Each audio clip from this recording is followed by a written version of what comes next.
Hello, fans, and welcome to This Day in Baseball, where we're going to bring you a full radio broadcast of today's game. And before we do that, I just want to thank Classic Baseball Radio, and there's a link in the notes where you can check out their full channel. They have many great radio broadcasts. And while you're listening to today's game, if you want to check out much more about the game and the players, look on the links below, and you're going to see links to player pages, the date the game happened, the year it happened, and the play-by-play. Enjoy the game, and check out the links while you're watching the game, and please don't forget to hit the subscribe button so that every time new content comes out, you're going to get that firsthand. And thank you again for checking out This Day in Baseball, and enjoy the game. Good old look sharp, feel sharp, be sharp. Well, times have changed, and so have razor blades. Today, Gillette Platinum Plus blades have revolutionized shaving. With a platinum smooth edge that shaves you smoother, closer, and with even more comfort. Hard to believe? Try Gillette Platinum Plus double edge or injector blades in your razor. Find out what it really means to look sharp, feel sharp, and be sharp. Platinum Plus, Gillette, best blades. Well, the Baltimore Orioles are out on the field. Cuellar taking his warm-up tosses from the mound. Luke Powell is at first base. Dave Johnson at second. Mark Belanger at short. Brooks Robinson at third base. Merv Rettenman in left field. Paul Blair in center. Frank Robinson in right. Andy Etchebarren behind the plate. And Mike Cuellar loosening up on the mound. Anxious to come back in this 1970 World Series and pick up the clinching victory. And to bring you the action in today's fifth game, first part of the game, it's my pleasure to bring you NBC's Jim Simpson. Thank you, Jim. Mcintyre. Bobby Tolan, left-handed batter, strides in, and this fifth game of the 1970 World Series will start under a light rainfall. As Jim told you, the clouds are breaking up, but showers are in the area and expected to be in the area through tomorrow. But this is the World Series, and the fifth game is underway. Baltimore leads 3-1. Cuellar, 24-game winner during the regular season, worked 2 1/3 innings on Sunday, gave up 4 runs. 3 of those were unearned, is ready to pitch to Tolan, a good hitter against left-handed pitchers. Now to the screen. Cuellar, of course, throws the screwball 2 different times. He also has several different kinds of curves, plus the fastball and slider. So he's got about 6 pitches he can go with, and we'll mix them up. To a right-handed batter, Cuellar being a left-handed pitcher, his screwball will run down and away from the batter. Back as Tolan looks to bunt, runs up the line, and it's a called strike. It's strike 2 to Bobby Tolan. First man up in this fifth game. The umbrellas are up, and the lights are on here at Memorial Stadium in Baltimore. They play Tolan slightly toward right. Cuellar staring into his catcher, Ellie Hendricks. Throws outside and low, it's 1-2.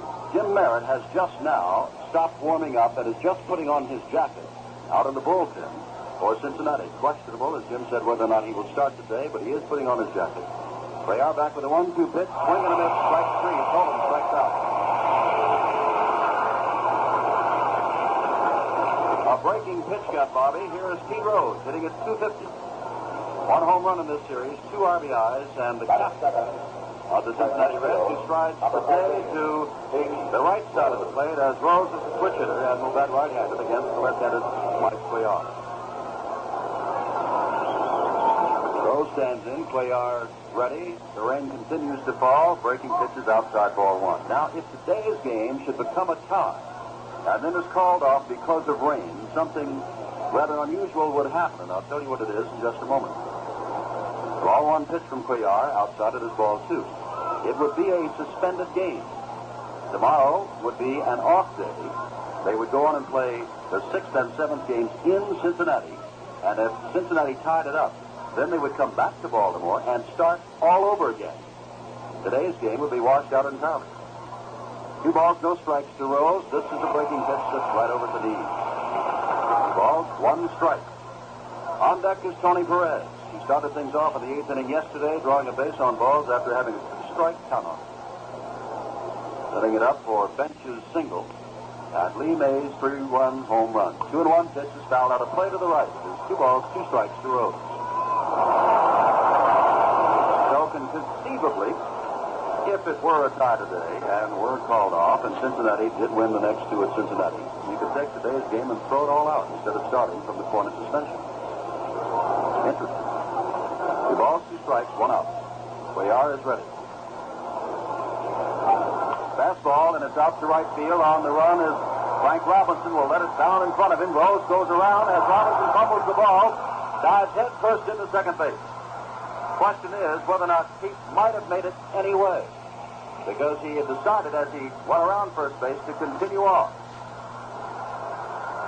It is a hit. Apparently all the way, says the scoreboard. 2 bases. Rose going to the opposite field. The ball died very quickly in this heavy air, and as Robinson went to pick it up, he fumbled it. He had already decided to head for second, and did. He made a headlong slide, even though it was not necessary, but of course he wasn't watching the ball. So now Rose is down at second. Tony Perez, a right-handed batter, with 1 hit and 14 tries. But a good home run man is up and takes a pitch on the outside corner, strike 1. During the regular season, Tony Perez hit 40 home runs at 129 RBIs. Has had a disappointing series. They are ready. Rose off 5 or 6 steps at second base. Mike looks back. Pitching from the stretch is outside with the next pitch, and it's 1-1. Ball game started in a drizzle. Tolan struck out on a breaking pitch. Rose went to the opposite field with a fastball. Lined a double to right. Perez is up with a count of 1 ball, 1 strike, and kneeling on deck is Johnny Bench. We are ready. Ball is fouled out of play to the right. Perez looked as though he wanted to offer, then held up and fouled the ball off to the right. The ball came in on him, and he was simply ducking to get out of the way at the last minute. 1 ball, 2 strikes. Perez's uniform sliding through that mud is, well, it's a mess is what it is. The front of it. So rather Rose.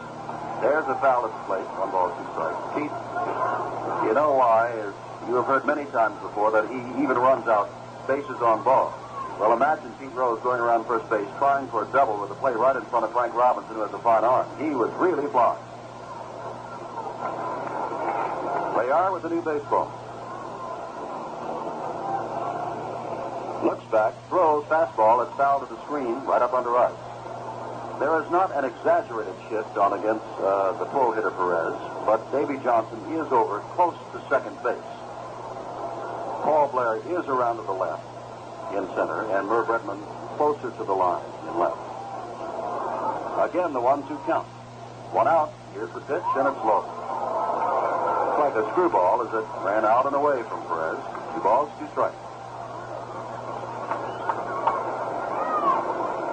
Most of the umbrellas now have come down, so apparently we can see water dripping off the barrier over our heads in the stadium. Apparently the rain has stopped. Cuellar throws again and just misses.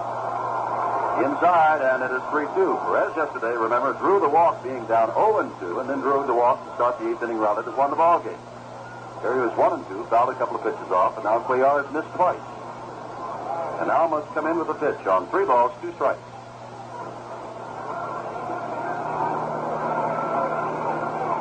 Cuellar ready, throws. Ball is lined to left field. Redmond is there, not too deep. Now comes in a little bit and one-hands it and throws to the cutoff man, Belanger, on the line. And Rose stays at second base. And here is Johnny Bench, hitting 200. 1 home run, 2 RBIs. And the feeling is that when they finally announce it, it could be somebody else. But you talk to those of the press and the players, Johnny Bench will become the youngest man ever to have won the Most Valuable Player award. The voting took place the Friday before the league championship. Hasn't been revealed yet. But I guess the members of the press have been polling each other saying, whom did you vote for? 2 outs, Rose on at second. First inning, no score. 5th game of the World Series. Baltimore leads in games 3-1. We are ready to face Johnny Bench, right-handed batter. Dead pull hitter. Swing. Breaking pitch. Right.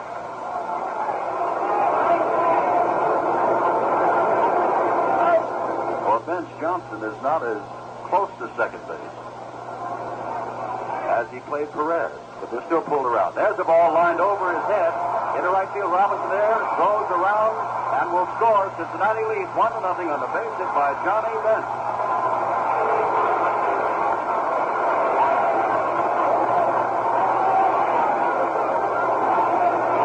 bring up Lee May, who has been Mr. Everything, and as we look at his batting average, 429, 2 home runs, and 8 RBIs to lead everybody in the series, we wonder what his batting average would be, and what his RBI total would be, were it not for Brooks Robinson at third base, who has made a practice of robbing him. 2 outs, bench on at first base, and they've got activity out of the Baltimore bullpen. Hit on the fifth, deep, back goes Redmond to the wall and left, looks up, off the wall, around second all the way to third. Is the runner Johnny Benson. He holds at third, as in at second with a double is Lee May.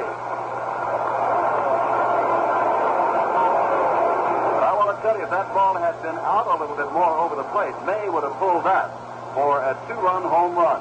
Nearly jammed, and very quickly George Bamberger, the pitching coach, walks out to talk to Mike Cuellar, and they've got activity. Looks like a right-hander going in the bullpen down there for Baltimore.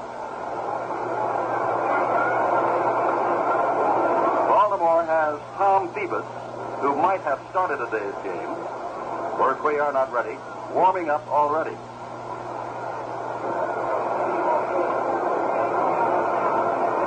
So Tolan, as Bamberger now prepares to leave the mound, Tolan struck out swinging.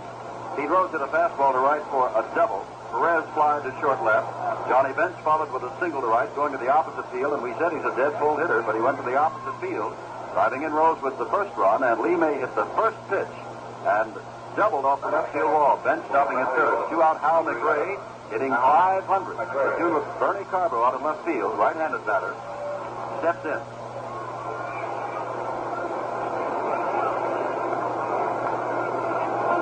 We are ready to throw to Hal McRae. Now back to the screen. 2 out, first base open. Tommy Helms on deck. 1-0 the score. Jim, I think Cuellar has thrown quite a few screwballs in this first inning already, and that pitch may be the one that's giving his elbow a little trouble. Cuellar looks. Now throws off the corner, and again looks like the screwball that Jim was talking about as it ran down and away from Hal McRae. For McRae, Blair is in a more pronounced pull in center field than he was for Perez or Bench. Back with the fastball, and look out, Alex Gramus, the coach at third base, went right between his legs as he skipped out of the way in the coaching box. Foul. 1 ball, 2 strikes to McRae. 1-0 the score. 3 base hits off Mike Cuellar, 24-game winner. Only lasted 2 1/3 innings in Cincinnati on Sunday. Ready to throw. Ball is hit to center field, and Blair's pulled over toward left, so this will go by him, and 2 runs will score. McRae has speed. Blair up with the ball off the wall. McRae will stop at second. It is 3-0 Cincinnati. Blair was pulled to the left, not playing straightaway center, and the ball went to right center field and rolled all the way to the wall. Jim, McRae stumbled as he rounded first and got about 1/3 of the way down to second base, or else he might have tried for 3. As you pointed out, he can run, has pretty good speed, and might have tried for a triple had he not stumbled. As it is, he's at second base. Tommy Helms is going to be the batter, and out at the mound, that's there, and I have to think Burrow Weaver might pop out of that dugout anytime. Now, Mike Cuellar gave up 3 runs in the second inning for the World Series in the first inning, but those, remember, were all unearned. He's being tagged here, and there have been no base hits that you can say, well, that one had eyes, or that one just fell in. They have been line driving the base hits off Mike Cuellar. McRae's in scoring position, the potential 4th run. Helms, right-handed batter, swings on the first pitch, ground ball to Belanger, up with it on the short hop, goes on to first base, and Cuellar and the Orioles are out of the inning, but 3-run score on a total of 4 hits, no errors, 1 left. As we go to the last of the first, Cincinnati already leads 3-0. You impatient for the morning, and you must have something new. That's a Plymouth. Coming through. There's a little bit of magic in a car that's spanking new, and we put it all together just for you. This is Lewis coming through with Chrysler Plymouth. Be sure to see that great new Plymouth Spring. Take it from Satchmo, it's the greatest. Chrysler Plymouth, come and see. For 1971, Chrysler Plymouth offers more kinds of new cars than anyone else in the business. Why not let a Chrysler or a Plymouth come through for you? Well, you have to wonder if Mr. Cuellar is going to be around very long. Tom Phoebus is continuing to throw in the Baltimore bullpen. And as we mentioned before the game, perhaps both managers are running somewhat of a risk. Jim Merritt, who's had elbow problems, is out at the mound, beginning to warm up to start the last half of the first inning. Setting the Reds for you defensively. At first base, Lee May. At second base, Tommy Helms. Davey Concepcion at shortstop, Tony Perez third base, with Al McRae in left, Bobby Tolan in center, and Pete Rose in right. Behind the plate, Johnny Bench and left-hander Jim Merritt, who was a 20-game winner, on the mound. And you have to think that Jim is going to try to let it out all the way here in the first inning, and then we'll have to see how his elbow responds. 3-0, the Reds are leading as we come to the last half of the first inning, Game 5. The Orioles lead it 3-1. And for the Ward's Eye View, bottom half of inning number 1, here again, Jim Simpson. Thank you, Jim. Mark Belanger, Paul Blair, Frank Robbins to lead it off against Jim Merritt. Phoebus has now stopped warming up out of the bullpen for Baltimore. And as we look around, because as we said, we are under an abutment here in the press box at Baltimore, and water drips down off that abutment. Sometimes we feel it's raining, sometimes we don't know if it is or not. So as we look down, we do see some umbrellas up. Some, not a lot. So apparently it's still drizzling. Belanger is only 1 for 14 in the series, hitting 0-71. And Cincinnati has a 3-0 lead. Remember, the Reds had a 3-0 lead in the first game and a 4-0 lead in the second game and lost both. The way these two ball clubs did, it's not over yet. Merritt ready, left-handed throws, and the ball is fouled off to the left. Perez starts after it and then sees it's going to drift very deep off third base into the seat. Paul Blair is on deck. Merritt, like some of your other stars around the major leagues, has been around baseball for a long while in that he was a clubhouse boy for the Los Angeles Dodgers. So he has realized his dream. Merritt ready. Tall left-hander throws. Called strike. Belanger ran his hands up the bat as if to bunt, as Perez was rather deep at third base. Merritt, while with Minnesota, had a 4-6 record against the Orioles. Of course, he came over to Cincinnati in that trade for Leo Cartman, who now plays shortstop for Minnesota. Fine trade for both clubs. Belanger waits, takes inside and low. It's 2-1. 2 balls, 1 strike to Belanger, the leadoff batter for Baltimore in the last of the first. Al McRae doubled in 2 runs in that first inning. Johnny Bench single in 1. There's a line drive almost grabbed by Billy Hunter, but he happens to be the coach at third base for Baltimore, so it wouldn't have counted. George Stoller, the coach over at first base.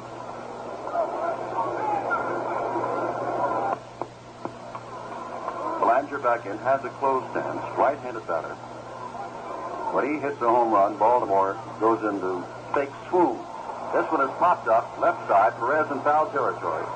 Waiting there right alongside of him is Dave Concepcion, the shortstop, and it's 1 out. Perez makes the put out. Here's Paul Blair hitting at 400, 2 RBIs, 3 runs scored, right-handed batter. He makes it first for Cincinnati. Tommy Helms at second. Dave Concepcion, the shortstop. Tony Perez at third. Hal McRae in left. Bobby Tolan in center. Pete Rose in right. Johnny Bench the catcher. And Jim Merritt, 20-game winner, today's starter for the Reds, throwing to Blair. And it's lined foul down the left field line. Strike 1.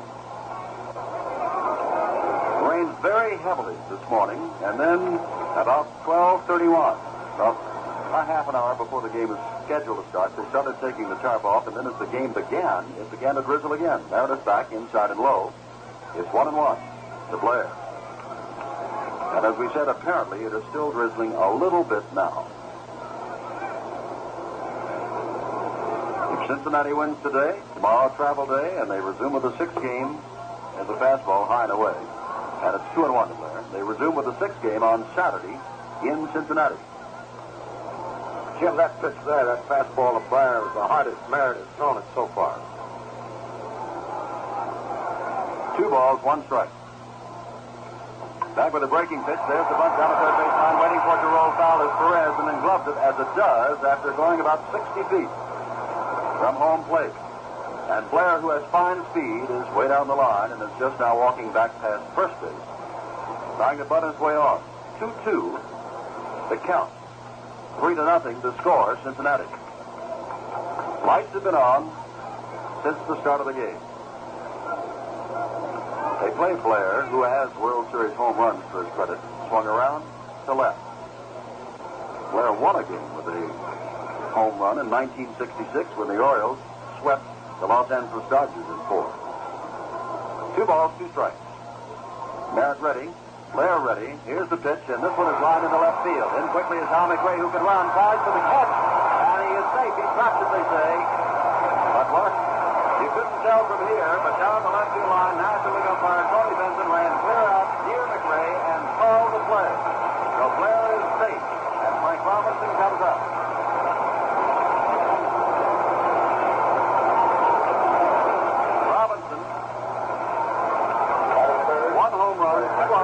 Hitting 235 in the series. Right-handed batter, and now we get to the power of Baltimore. The Orioles trail 3-0.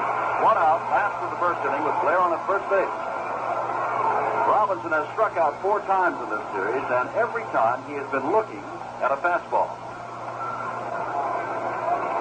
And for Frank, well, what do you think? They play way around to the left and very deep. Robinson had a hit and run single for his first hit of the series and went to right. Perfectly placed. Merritt ready, throws a breaking pitch that's inside and low. To Robinson, ball 1. Blair has speed at first base. Big Boog Powell, who was shut out yesterday, did draw a walk and score, standing on deck. Merritt ready to throw again. This one is a breaking pitch that gets the inside corner. Robinson looks away from plate umpire Billy Williams of the National League. 1 ball, 1 strike. It's another one of those low pitches that the National League pitchers get, whereas the American League pitchers get the strikes up high. Outside and high with a fastball, Merritt, 2-1. We pointed out before why it is. The National League umpire leans over that left shoulder of the catcher and is way down low with the catcher watching. He can call those low strikes, whereas the American League umpire looks over his head directly and can see those up around the letters, but has difficulty looking down low. 2 balls, 1 strike. This is a fastball that catches the outside corner, strike 2. 2-2 to Robinson.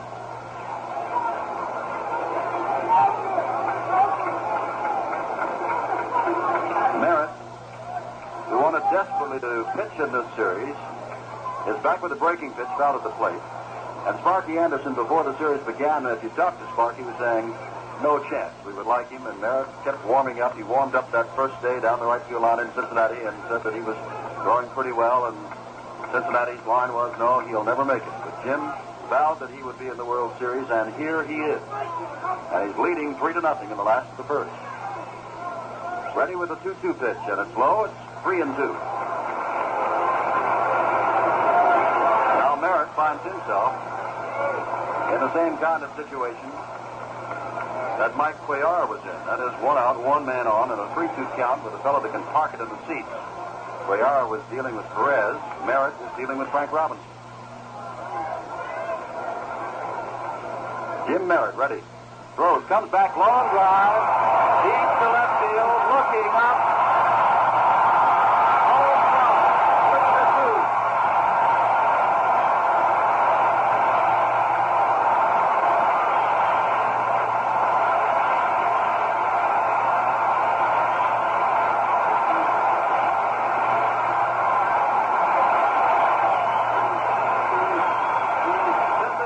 Somebody going in the bullpen.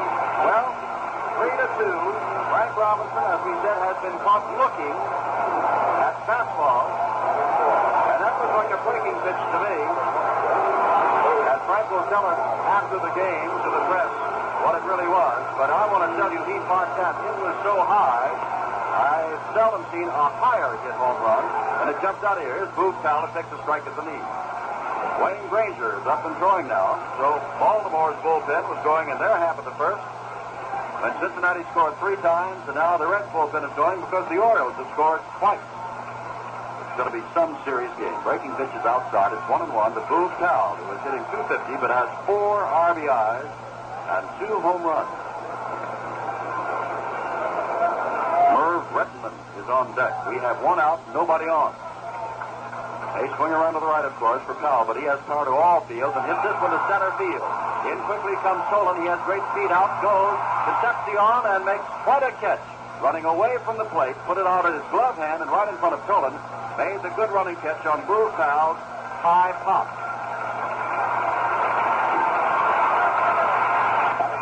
Merv Redmond, a .322 hitter during the regular season.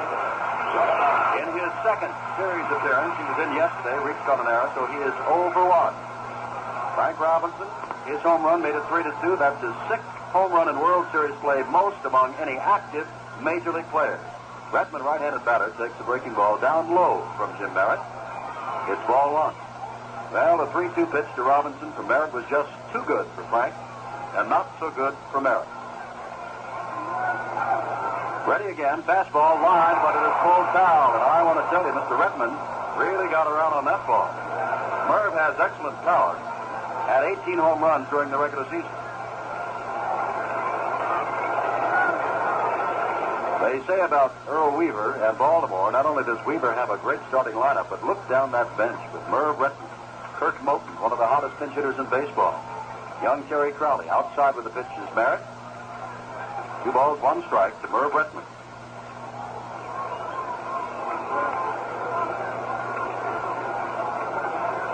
They play him to pull. Merritt back on 2-1 breaking pitch, and he swings on it and pops it up to the left side. Perez is there. He is waved off by Concepcion, who makes his 2nd consecutive out and the 3rd of the inning. But 2-run score on 2 hits, including Frank Robinson's homer. Nobody left. At the end of 1 complete, we've got a dandy. Cincinnati 3, Baltimore 2. I'm a casual kind of guy, I swear. If you can't tell by my guitar, you can sure tell by my hair. You see, I don't go spoiling it with things out of bottles and tubes, or even water out of a spout. So, feeling the way I do, I never thought I'd see the day when I'd say, hey, here's something for my hair that's really a groove. Let me tell you about it. It's the thing called the Dry Look, made by Gillette. It's dry control in an aerosol can. You comb your hair till it looks just right. Then put on the dry look, and your hair will still look dry, full, casual, and clean. And if you want just a little dry control, or maybe a little more, or even more, the dry look gives it to you, because there's a special 3-way valve on top. You set the right degree of dry control for you. So take my advice and try the dry look. Yeah, the wet head is dead. Long live the dry look from Gillette. We pause 30 seconds for station identification. Listen to your windshield wipers. Could be they're telling you that they've had it. That they can't do their job anymore. That you should do something about it. If so, you know. Amco, the windshield wiper people, make the best wipers, best blades, best refills you can buy. Look for them in the bright yellow cabinet in good service stations everywhere. Amco, A-N-C-O, by Anderson. WMAQ, AM and FM Chicago, home of the Pat Sheridan Show. Takes a called strike. Mike Blair to start off the 2nd inning. Along with Jim Mcintyre, this is Jim Simpson. The score is 3-2 Cincinnati, and we're just at the top of the 2nd. Concepcion has had a fine series. 2 for 6 and 3 RBIs, hitting .333. Picks on a changeup and grounds it foul past Alex Ramis, the coach at third base. Ted Kluszewski coaches over at first base for Cincinnati. No activity now in the Baltimore bullpen, but Cuellar had a mighty rough first inning, giving up 4 hits. Back with the pitch, high fastball, and it's 1 ball, 2 strikes. Game started in a drizzle, and now we look out and we see no umbrellas up anywhere, so apparently it has stopped. Very difficult to tell from the fastball is lined foul to the right and into the box seats. Still 1 ball, 2 strikes. Concepcion has been hitting to the opposite field, but with great success. And they play him that way, not too deep, and swung around to the right. Despite the fact he is a right-handed batter going against the left-handed Cuellar. Cuellar ready, 1-2 the count outside, and Dave wanted to swing at that one, almost jumped across the plate, but then saw it go outside and took it for ball 2. Cincinnati leads by a run in the top of the 2nd. Fastball, it's out to short right field, and back goes Davy Johnson, taps his glove, and then takes it on the dead run for out number 1 of the second inning. And that will bring up Jim Merritt.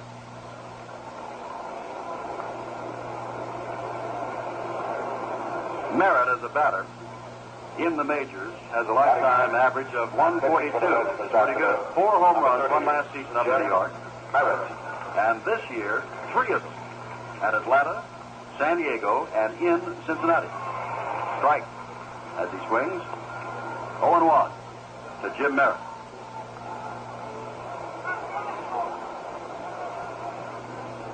Cuellar ready to work again with left-handed batting Merritt, and this is outside and low.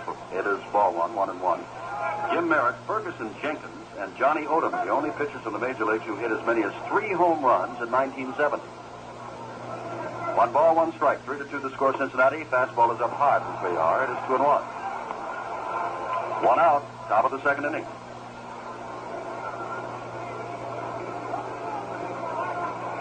They play Merritt to pull slightly, which is a tribute to him. He grounds this ball down the first base line, gloved by Powell, foul, and he tosses back to Cuellar. Mike was over near first, preparing to cover, of course, had the ball been fair. So it's 2-2. First inning for Cincinnati, with 1 out. Rose lined a double to right. Johnny Bench scored him with a single with 2 out, and Lee May doubled. Bench going to third, and then Hal McRae doubled to center to drive in 2 more. Swing, a miss, held on to by Echeverren, and it's strike 3. Merritt is down, the second strikeout for Mike Cuellar.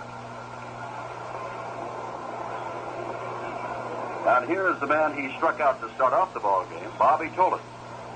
Struck out swinging on a breaking pitch.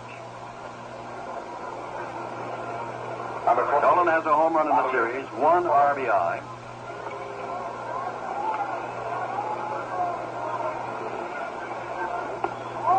Takes the ball inside from Cuellar.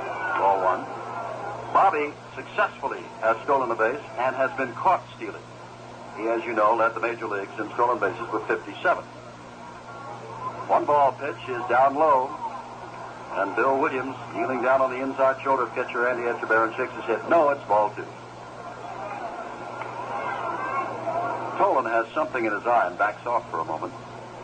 Now steps in.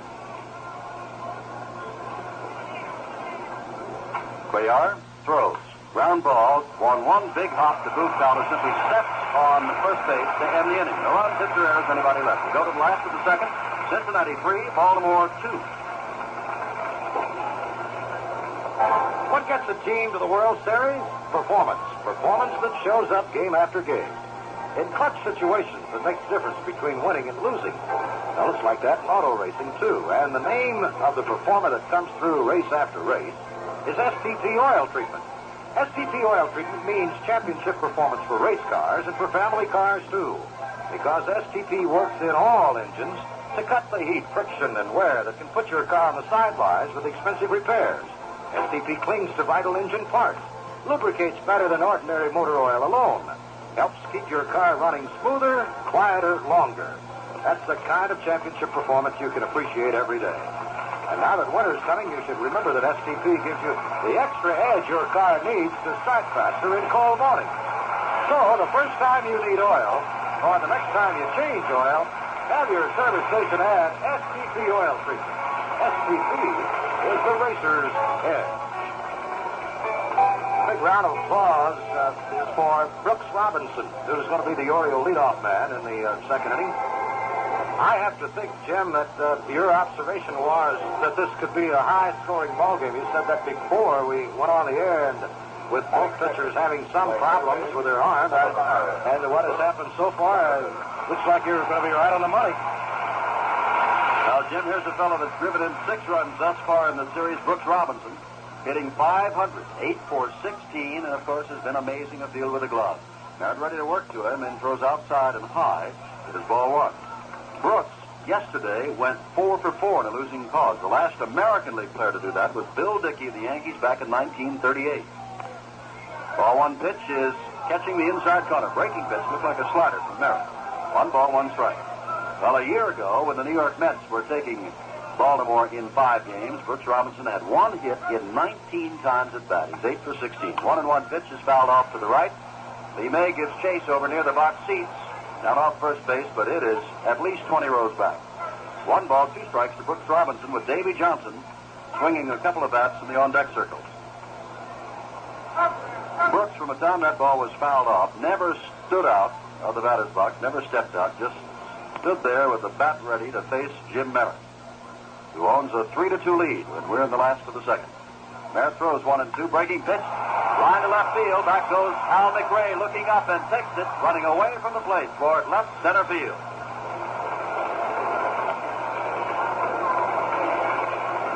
Brooks Robinson is really getting wood on that baseball in this series. Here is Davy Johnson, hitting at 167 in the series. 3 runs, 4 hits, no errors for Cincinnati, with a big blow for them, a 2-run double by Hal McRae.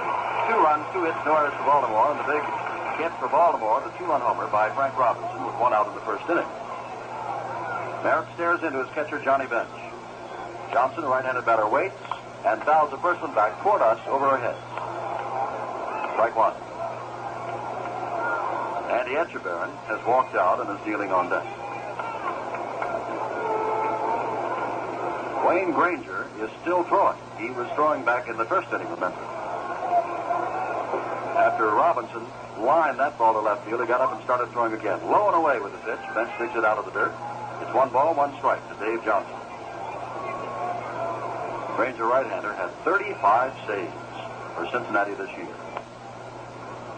1-1. Fastball is outside. It's 2 balls, 1 strike. Umbrellas are up again. It is drizzling again. And if you're just joining us, it rained most of the morning in Baltimore. And we are to get occasional showers today, tonight, and tomorrow.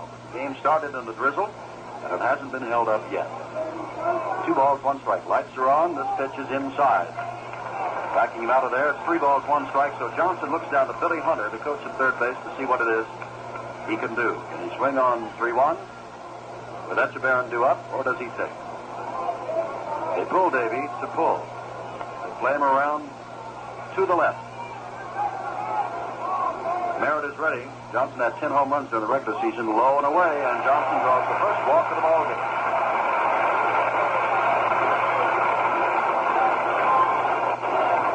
Jim, watching Johnny Bench indicates that Jim Merritt got up on top. Dropping your arm down a little bit. That's why he's been mentioned by that. When Merritt gets in trouble control-wise, it's because he doesn't throw right off over the top. Andy Etchebarren caught a game, didn't get a hit in 4 tries, takes the breaking pitch and swings on it, and it is bobbled at third base by Billy Hunter, the coach, who keeps it in play.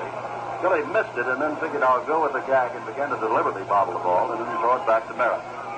Strike 1 to Etchebarren with Johnson on at first and 1 out in the last of the second. Cincinnati leads 3-2. Jim Merritt, because of the rain here, was having trouble while warming up in the bullpen and the same kind of trouble on the mound, and that is getting mud in his spikes, and has to take time out to get the mud out of there so he can get good footing to throw to Etchebarren.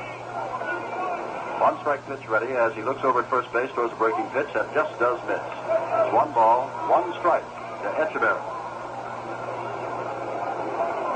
Etchebarren played in 78 games, splitting the catching duties during the regular season with Ellie Hendricks, and hit .243. He was in the 1966 series. Fastball, and he swings and misses. It's strike 2. 1 ball, 2 strikes.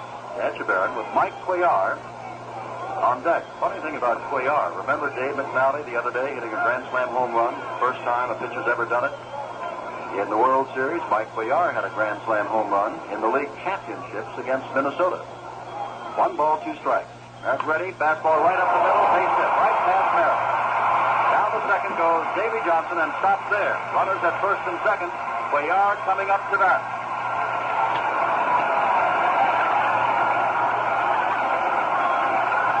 Baltimore trails 3-2. The tying run is now down at second base, and Cuellar is up to bat, taking a look down to Billy Hunter to see what it is. And Helms and Concepcion check with each other about what they're going to do should the ball be hit to either one of them. Perez is in on the home plate side of third base. May moves in close to the grass at first base. And Helms and Concepcion play back for the double play. Cuellar, left-handed batter, swings and lines one to right field. Rose comes over, makes a fine catch on the run, and then throws behind the runner. But Johnson is back at second base. That had base hit written all over it, but Rose was playing rather shallow and not playing Cuellar to pull too much, and ran to his right and made the catch. Now Sparky Anderson, after seeing that happen, walks out to talk to Merritt. Anderson, of course, doesn't want this ball game to get away. Not that it's anywhere near being over. We are just in the last of the second. But with Belanger coming up and Mike Cuellar, a left-handed pitcher, throwing against or batting against the left-handed Jim Merritt and getting that kind of wood on the ball. And remember, the other out was a line drive off the bat of Brooks Robinson that McRae made a fine catch on in left field. Sparky has said, "That's all for you, Jim Merritt. I am going to the bullpen." Jim Merritt will leave. The two runners on are charged to him. He gave up a total of 3 hits and thus far 2 runs. And Jim Mcintyre, that is going to be Wayne Granger, who's coming in. That's right, and this has got to be the earliest that Wayne has ever been called into a game in 1970. I cannot recall any game in which Granger relieved as early as the second inning. Say, do you want to quit school? Read the want ads first. You'll find that most employers look for high school graduates and get them because 7 out of 10 people hunting for jobs have finished high school. If you're in school, better stay there. If you've quit, see your state employment service or youth opportunity center. To get a good job, get a good education.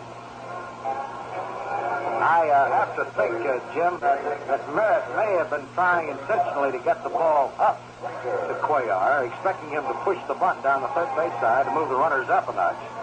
But Earl Weaver tried to cross up the strategy and had his pitcher swing away, and as you pointed out, he hit a grand slam home run against the Twins.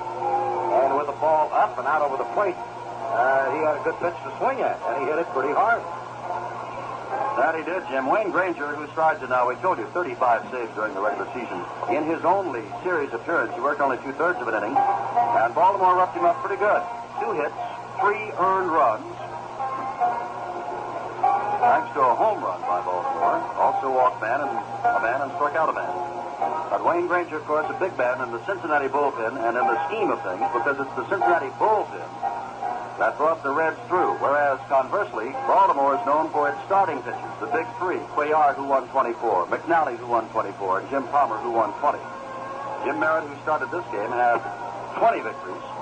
For Cincinnati to lead that team, Gary Nolan had 18, and one wonders what Wayne Simpson might have been able to do had he not experienced injuries in his shoulder. He already had won 14 when he left in July. Well, 2 are out. Johnson, the tying run down at second. Etchebarren on at first. Mike Belanger, who is now 1 for 15, trying to drive the runner in. Keep this rally going, and he's facing the right-handed Wayne Granger. Pitch is inside to him. Ball 1. Belanger, right-handed hitter. 3-2 Cincinnati in a game that is already about 40 minutes old. And we're just now in the last of the second inning. Been a lot of scoring. They're playing Belanger not to pull the ball, but to push it toward right if he does connect with it. Sidearm fastball is outside. It is 2-0 to Belanger, who quickly looks down to Billy Hunter to check to see whether or not take another one or swing if he tries to get it over.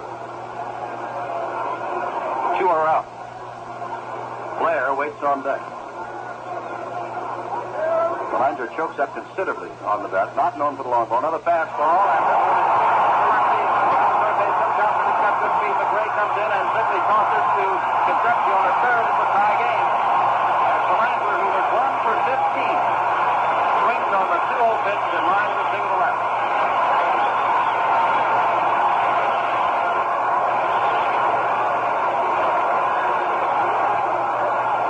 That run, of course, is charged to Merritt. Andy Etchebarren is now down at second base. He is also Merritt's responsibility, and here is Paul Blair. The power-hitting Paul Blair takes a curveball on the outside corner, strike 1. No activity in the Cincinnati bullpen. And now someone is running out to go into the Cincinnati bullpen, and Jim Mcintyre is putting the glasses on him to see who it is. Has his jacket on at the moment. Looks like Tony Cloninger. Jim? Well, we said it yesterday, and it's been said almost in every World Series in this situation. There is no tomorrow. Cincinnati must win today, and Cloninger is starting pitcher. There's a drive. Pulled on the left to the line. Mcintyre comes around third. The Gray is up. He's going home. And is off the mark, backed up by Granger. Baltimore has the lead.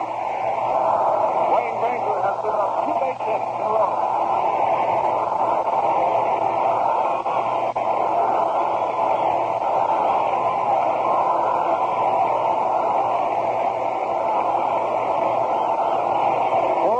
Baltimore. Granger has been hit pretty good. Fastballs have gotten in trouble. Langer singles to left. Blair single to left on a fastball. And drives in the tying run, Andy Etchebarren. Langer stopping at second, and here is Frank Robinson, who hit a home run on a 3-2 pitch last time up. At one time, the most valuable player in the National League and Rookie of the Year for Cincinnati. And now batting against them. Cloninger is up and throwing in the bullpen. Breaking pitch is out and away. Bench has to go to his right knee to dig it out. Ball 1 to Frank Robinson. Robinson worked Jim Nance to start at a 3-2 and then belted a high home run deep in the stands in left field. Baltimore down 3-0 as they were in the first game of the series has come back and now leads 4-3. Sidearm pitch is hit up in the air high. In center field, Bobby Tolan waits for it to come down. And has it for the third out. But 2-run score on 3 hits. No errors and 2 left. At the end of 2, Baltimore 4, Cincinnati 3. The following's dedicated to all you folks out there who have corrected Winston's grammar. What do you want? Good grammar or good taste? Anyone? Good grammar or good taste? Pardon that grammar, but Winston tastes good like a cigarette should. Winston may not say it right, but they sure know how to make it right. Hey, Bud, if you want to get in on a terrific deal, listen to this. You know the Gillette Techmatic razor, the razor that gets the nubs? Well, here's the deal. Right now, when you buy the Gillette Techmatic razor, America's top-selling razor, you get a can of Gillette Foamy Shave Cream with lemon lime, free. You get that? Foamy with lemon lime, free. So what are you waiting for? Get the Gillette Techmatic razor now. A deal like this don't last forever. With Jim Simpson, this is Jim McIntyre at Memorial Stadium in Baltimore, where the Orioles have taken a 4-3 lead. The Reds jumped out in front with 3 runs in the first inning, but cannot stand prosperity. A 2-run homer by Frank Robinson, and singles behind a walk to Johnson by Etchebarren, Belanger, and Blair. And here we are, Baltimore lead, 4-3, third inning. Here's Jim. Pete Rose doubled to right on a fastball back in the first inning and came home on the single by Johnny Bench. Batting right-handed against the Lieutenant Cuellar and swings on the first pitch and fouls it at the plate, strike 1. Well, this is where the trouble begins when you talk about the Cincinnati Reds. The National Leaguers can tell you about it. So can the Baltimore Orioles. Rose, Perez, Bench, May. In the third inning, back with the breaking pitch. It is down low. It is 1-1. Pete Rose. 4-3 the score. Baltimore was down 3-0 as they were in the first game of the series. We are just starting the third inning. Fastball this time. It is hit to the right side. Johnson is there. Sidearm throw to foul, and Rose is out by 20. That'll bring up Tony Perez, who battled Cuellar to a 3-2 count back in the first, but then lifted a lazy fly to Merv Retman out in left field. That was for the 4 benches single. Hayes double and McRae's double. As we said, Tony Perez with tremendous home run power. Cuellar throws in on him. It's too far inside, and it's ball 1. It was 40 home runs, 129 RBIs in the regular season. You cannot discount those. Big man, good power. Here's the ball 1 pitch, and this is hit to left field on the line. Retman is over, staying low with it and making the catch. Retman recognized that as a sinking line drive and came over with his knees down low, his body bent forward toward the ball and stayed right with it and took it just a couple of feet off the ground. Did not come in toward home plate, but rather towards the foul line and left. Here's Johnny Bench, who singled in a run back in the first inning. Baltimore now leads by a run. Bench right-hander against Cuellar. Perez hit the ball pretty well. Cuellar is ready. Fastball foul to the screen. Tom Phoebus up and throwing again. Earl Weaver got a case of the worries when he saw Perez hit that ball that well. Cuellar is ready back with a breaking pitch, but it's too low. Bounces up and Rose catches it and turns to Billy Williams, the umpire, and says, how about that? Keep that ball in play or throw it out, and Williams is going to throw it out. Again, we say hello to you around the world listening on American Forces Radio, wherever you are, Vietnam, Korea, Japan, Europe, the Caribbean, or on our United States ships at sea. Cuellar is back with a breaking pitch. Down there, strike two. Rose started to offer, or rather, Bench started to offer, did not, and it dropped over for a strike.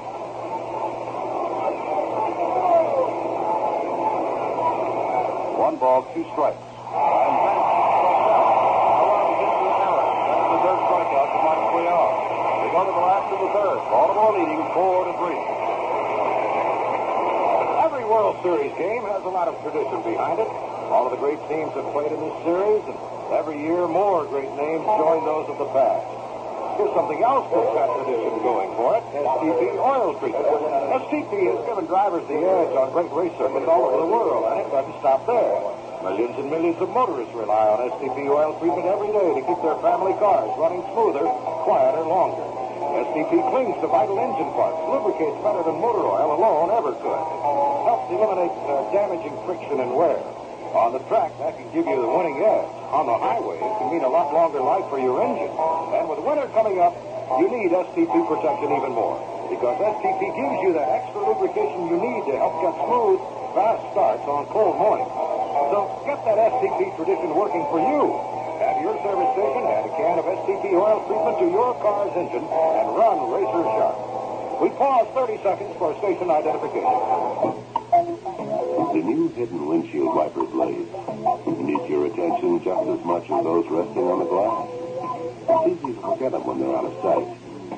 If they were streaking last time out, replace or refill them with new AMCO wiper blades or refills.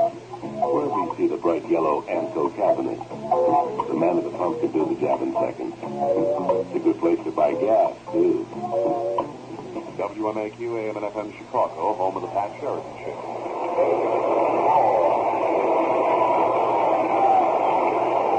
Along with Jim Simpson, this is Jim Mcintyre. We're ready for the Baltimore half of the third inning. The Orioles in front 4-3.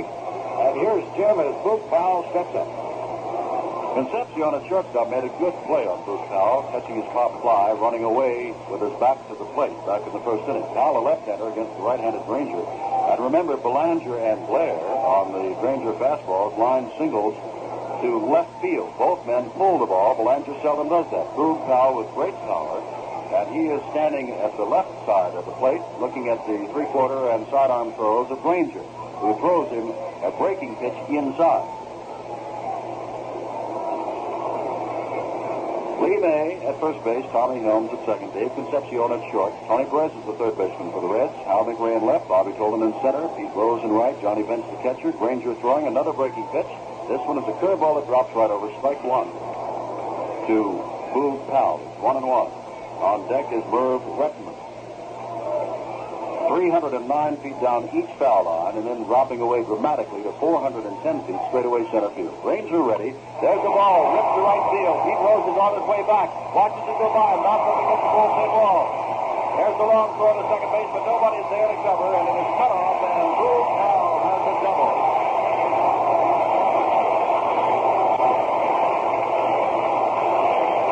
Wayne Granger has pitched to four men, has given up 3 base hits. And I mean to tell you, all of them have been ripped rather well. Merv Rettenman is coming up. Milt Wilcox, the young 20-year-old youngster, is getting up to throw, and very quickly Johnny Bench walks out to talk to Wayne Granger. Slow things down just a little bit. Rettenman is ready. 4-3 the score for Baltimore. They were down 3-0. Boog Powell down at second base with none out. And Rettenman and Brooks Robinson do up. Rettenman swung on a curveball from Merritt back in the first inning and popped out to Concepcion. Swings here, fouls the ball at the plate. It's strike one. Jim, the last 3 or 4 times that we've seen Wayne Granger pitch, he has been getting the ball up. And when he gets the ball up, he's in trouble. He has to throw the sinking fastball, and he has to start it out down around the knees. Granger peering into the bench, looking back now to Boog Powell, throws sidearm fastball. It is low, and it is 1-1. And Merv Retman, who looks down to Billy Hunter, the coach at third base. Cincinnati got 3 runs in the first inning, Baltimore 2 in the first, and 2 more in the second. We are now in the last of the third. Lights are on. It is not drizzling. Granger, 3-quarter motion, fastball, bounced up the middle, Powell on his way around third base. Here comes the throw from Soto to home plate. Betts is waiting. Powell is safe, and down the second on the throw goes Retman. 5-3.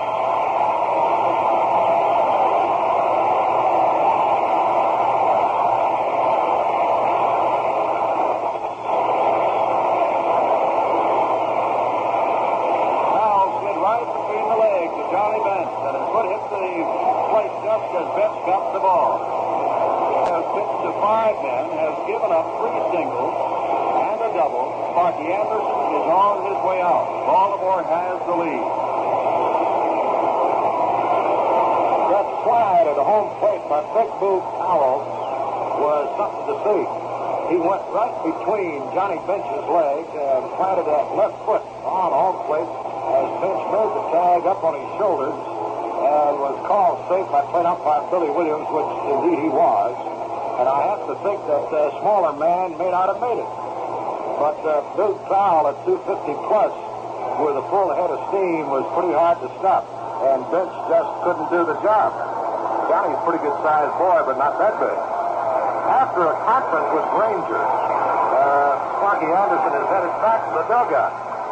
Young Milt Wilcox certainly has not had time enough to get loose in the bullpen. But you have to think that if Robinson is retired and happens to hit the ball hard, Wilcox would be in there. Now, Brooks Robinson lined to left field back in the second inning. But that was off left-hander Jim Merritt. He's now 8 for 17 in the series. With 6 RBIs, gets a curveball and fouls it off to the right. And maybe much of that talking between Anderson, Bench, and Granger had to do with what do you do with Brooks Robinson? Or remember what we said we're going to do with Brooks Robinson. Or don't throw too many of those fastballs, it's not working for you. In any event, Milt Wilcox continues to throw. There's a fastball, sidearm pitch that is outside and low. It is 1-1 to Brooks Robinson. Retman single, drove in Boog Powell, who just made a dandy slide, and Merv went on down to second base on the throw by Tolan to home. Still nobody out. Last to the third, 5-3 Baltimore. 5th game of the series. Breaking pitch. Line drive, 1 hop off the chest of Helm. Picks it up, goes over to first base. Has the man at first base, Brooks Robinson. But with 1 out, Merv Retman has moved on to third base. And that brings up Davy Johnson, who walked. Now, Brooks Robinson did not get a base hit. Did hit the ball well, gets a hand, but he has also done this. He has hit the ball to the other side of the field, has moved the runner along to third base. And that is all you can ask of anyone. So now a fly ball or a ground ball to the infield very deep, or of course a base hit or a miscue of any kind could score Retman from third base with the 6th Baltimore run. Davy Johnson took a pitch for ball 4 after working the count to 3-1 and scored ahead of Belanger's hit back in the second inning. Called strike, Johnson. Billy Williams, the umpire behind the plate from the National League. Emmett Ashford in his first World Series stationed at first base. Ken Burkhardt at the National at second. John Flaherty of the American at third base. Tony Benson of the National League in left field. And Bob Stewart in right field from the American League. Fastball, sidearm pitches outside. 1 ball, 1 strike to Dave Johnson. Retman at third, 1 out. 5-3 to score Baltimore. We are in the last of the third on an overcast day in a game that started in the rain. Baltimore wins today. The 1970 World Championship belongs to the Orioles. If not, we go to Cincinnati for Game 6 on Saturday. Sidearm fastball is too high, And as Jim McIntyre pointed out, Granger's having trouble keeping it down low, and that one was certainly up high. Up above the letters.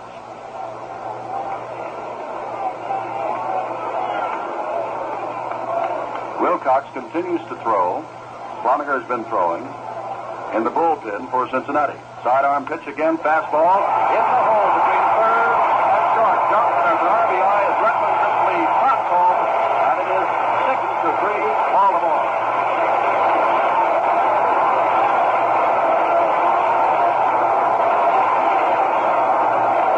Now Sparky Anderson is coming out.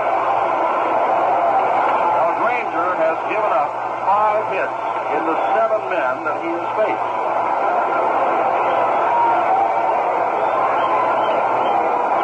It is 6 runs, 8 hits, no errors for Baltimore, 3 runs, 4 hits, no errors for Cincinnati as Wayne Granger walks off the mound in 95. Yes, Jim, Milt Wilcox, who pitched only 1/3 of an inning in Sunday's game in Cincinnati, is being waved in from the bullpen. This youngster came up from Indianapolis with very fine credentials and indeed pitched well for the Reds, winning 3 out of 4 decisions, and is looked upon as a certain, big factor in the Cincinnati Reds pitching plans for 1971. But right now, the worry for Sparky Anderson and the Cincinnati Reds is centered around Andy Etchebarren and pitcher Mike Cuellar, who has had some problems himself but seems to have settled down. The Reds went in front with 3 in the first, and like the first 2 games when they were in front by 3-0 and 4-0, don't seem to stand up under the pressure of having a lead. As we said, only 1/3 of an inning of pitching for Wilcox. He allowed 3 hits and 2 runs, both earned, didn't walk anybody, didn't strike anybody out, and he was the losing pitcher in that ball game, the second game on Sunday. Wilcox appeared in 5 games, pitched 1 shutout against the Dodgers at Dodger Stadium this year. Won 3 and lost 1, and also had 1 save working in relief. He pitched 22 1/3 innings for the season, allowed 19 hits and 6 earned runs, allowed 2 home runs, walked 7, and struck out 13. And he'll face first Andy Etchebarren. All right, Jim McIntyre. Milt Wilcox is now taking his completing warm-ups as kneeling in the on-deck circle still is Andy Etchebarren, who singled and scored a run ahead of Blair's single back in the second inning. It is 6-3. Well, again, as Jim has pointed out about being behind, Baltimore, as we will point out again, was down by 3 runs, 3-0 in the first game and came back to win it 4-3. Then they were down 4-0 in the second game and came back to win it 6-5.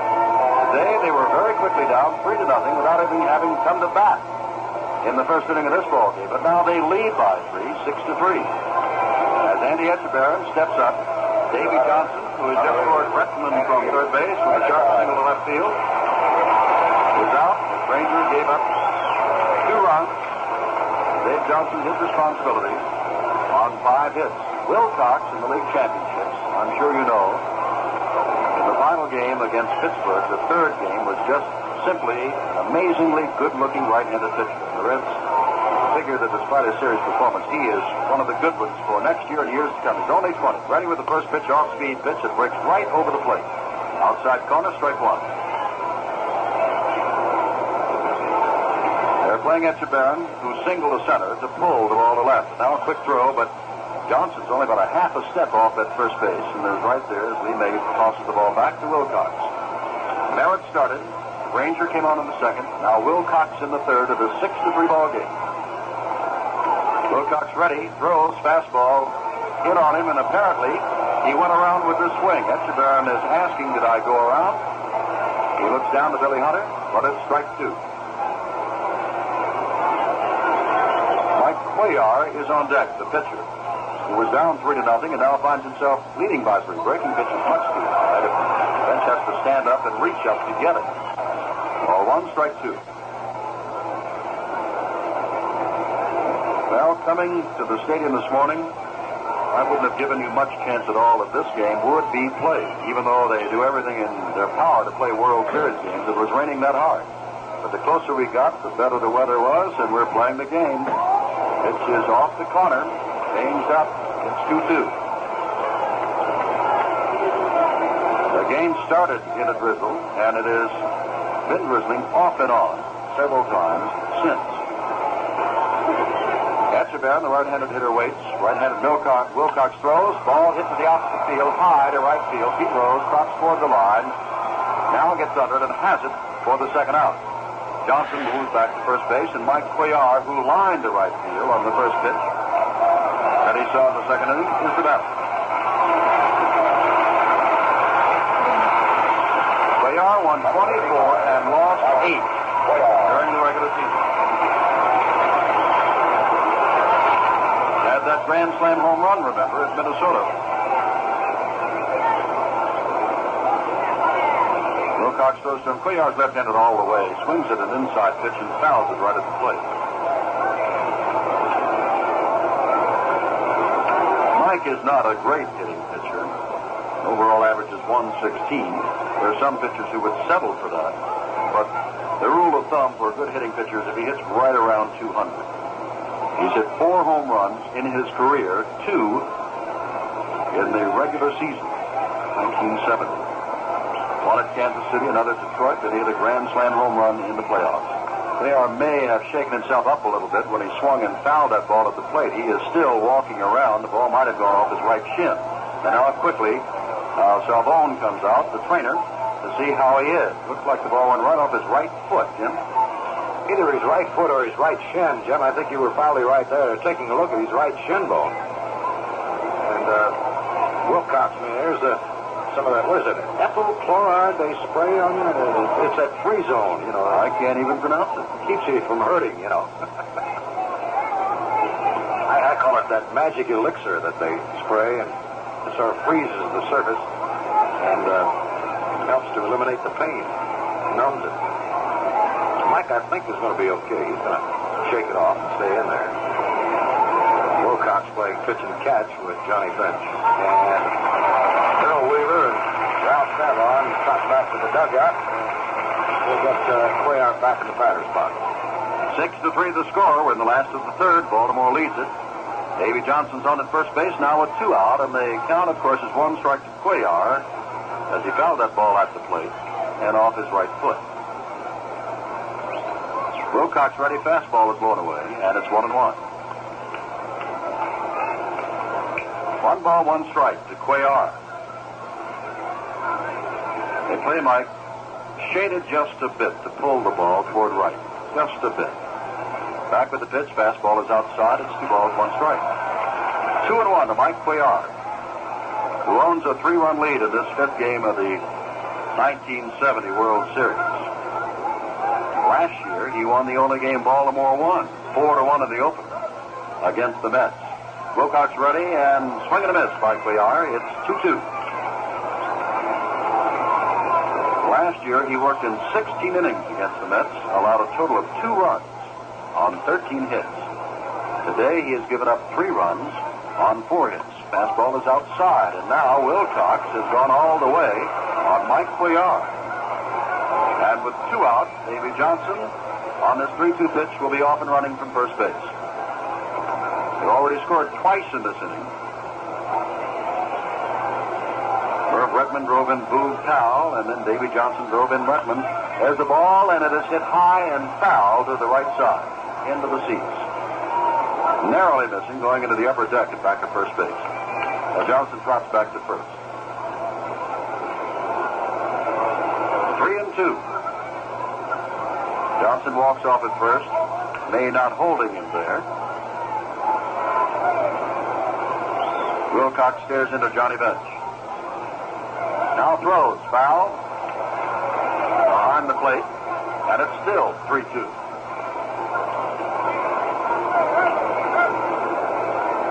Cincinnati, 3 runs in the first inning. Baltimore came back with 2 in the first, 2 in the second. They have scored 2 here in the third. And lead at 6-3. Not an unpleasant day at all. Wilcox whirls and throws. As we said, May is playing behind the bag and took the throw about 6 feet from the bag. Wants to out against that extra base hit. Here's the pitch, and it's strike three as Cuellar swings and misses. 2-run score on 3 base hits. There are no errors, 1 left, and Milt Wilcox did quite a job. At the end of 3, Baltimore 6, Cincinnati 3. Back when Gillette introduced the famous Look Sharp March, nobody dreamed of the advances to come in shaving comfort. Stainless steel, super stainless, and now platinum. Today, Gillette uses a platinum alloy to smooth the edge of Gillette Platinum Plus blade. A smoother edge means smoother shaves, closer, with even more comfort. Learn what it feels like to shave with Gillette's best blade. Gillette Platinum Plus, double edge or injector. Try them in your razor today. Well, it's 6 runs, 8 hits, and no errors for Baltimore. 3 runs, 4 hits, and no errors for the Reds after 1/3 of Game 5. As one of America's major trade unions, the Retail Clerks International Association brings the benefits of democracy to the place of employment of more than 600,000 store workers with good wages and good working conditions. The Retail Clerks unions, believing in the democratic processes of government, urge all Americans to vote on November 3rd. This message from the Retail Store Employees Union in your community, chartered by the Retail Clerks International Association, Washington, D.C., 20006. Jim, I got to read this. Out on the scoreboard it says, nothing personal understanding. The town of Cincinnati's grand. Your nice hotels and fine new parks, exciting nightlife after dark. But even though this street we'd like, we'd really rather not go back. That's got to be signed the Baltimore Orioles. You read poetry well. Cuellar is warming up. Lee May is due up. And is standing off the plate along with Hal McRae, the second man up in the inning. And now Lee May, who has been doing everything for the Cincinnati Reds that could be asked of him, doubled on the first pitch. Number 23. Back in the first inning, he scored one of the 3 Cincinnati runs. And of course, he has 2 home runs and 8 RBIs and a .429 average speed today. Cuellar's going to try to work on him now. Throws a big breaking pitch that stays outside. It's ball 1 to Lee May. 6 runs, 8 hits, no errors for Baltimore. 3 runs, 4 hits, and no errors for Cincinnati. Lee May has hit safely in every game. Cuellar is ready. Breaking pitch, and he's got him swinging. Foul tipped at the plate. All went into the dirt, so Etchebarren asked for a new one. May now is the only hitter who has hit safely in every game, including today. Now, Brooks Robinson and Bobby Tolan have a chance to do that, but they haven't hit yet. May, big, strong right-handed hitter. Cuellar's back with a fastball and catches the inside corner. 1 ball, 2 strikes. Seldom used fastball of Cuellar as he throws mostly breaking pitches. Cloninger is up and throwing again for Cincinnati. 1 ball, 2 strike pitch. Breaking pitch stays outside. He changed a little bit on that screwball and ran it away from May, but it missed. It's 2 balls, 2 strikes. Robinson near the line at third base. What a job he has done on Lee May. When Lee May hasn't hit the ball to Brooks, he is really there. He hits the ball to Brooks, backhanded and back to third base.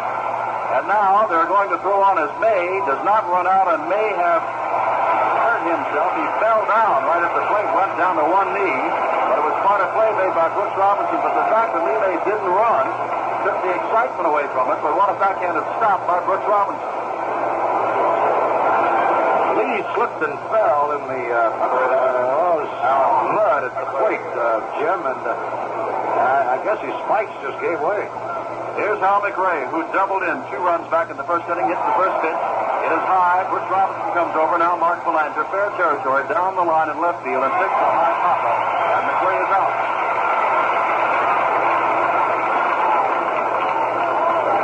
Well, Cuellar started off, giving up 3 runs and 4 hits in the first inning. He has been hit hard on several occasions since, but he has now retired the last 9 men in a row, and despite the fact he has hit himself with a batted ball on his foot or shin, is pitching very well.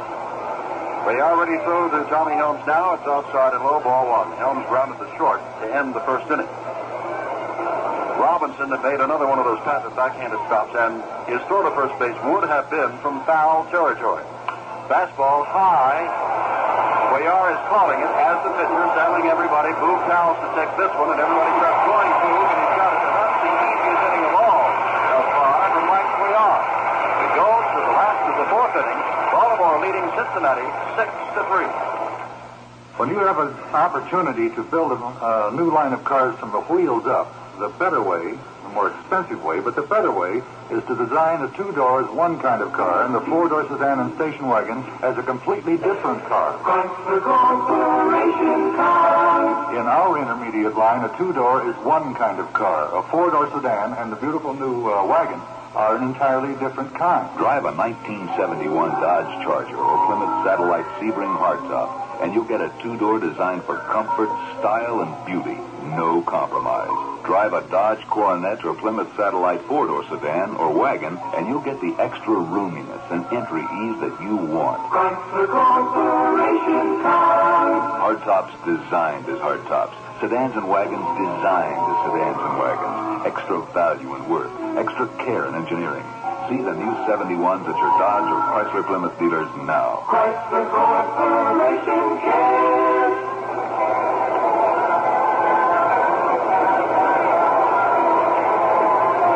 It hasn't happened yet. Mike Cuellar seems to be getting stronger as the innings roll by. He's retired 10 men in a row. But in past performance, you'd think that one of these strong Cincinnati right-hand hitters would be getting a home run. He's given up quite a few this year. He allowed 34 during the 1970 season, which is one about every 8.8 innings. But so far, Mr. Cuellar, coming back after a shaky start, has looked better and better as the innings go by. Mark Belanger singled in a run back in the second inning with his second hit of the series. He is 1 for 2 today. He fouled out in the first inning. He is the leadoff batter in the Oriole lineup, and he's leading off this last of the 4th inning, facing Milt Wilcox, the right-hander who throws a fastball in the corner. It's strike 1. Wilcox, 20 years old, born in Hawaii. Ready to throw. Hit on the fists and fouled back. It's strike 2 to Belanger.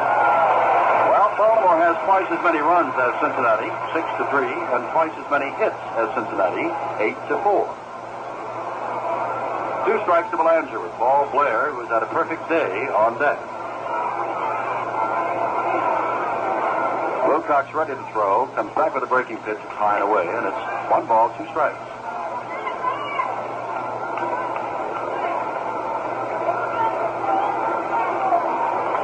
It looks better now as far as the skies and the weather's concerned than it has at any time today. Fastball is fouled out of play. It's still 1-2 to Belanger. In case you're just joining us, this game started in a drizzle. It rained most of the morning here in Baltimore. There was serious questions. They even had the rules of what was going to happen if it were rained out or if it got started, played to a tie, and then rained out. 1 ball, 2 strikes. Outside with the pitch is 2-2, but right now it looks as though they'll get this game in with ease, which means that there must be a thunder cloud right behind the stadium when I play that game. It usually happens that way. 2 balls, 2 strikes. Wilcox ready, throws a fastball, ground ball to the right side. Helms charges it, picks it up, throws over to first, and Belanger is out by 6 or 7 steps. 1 out of the 4th, and Paul Blair, who singled and scored ahead of Frank Robinson's 6th World Series home run of his career in the first inning. Pulls up.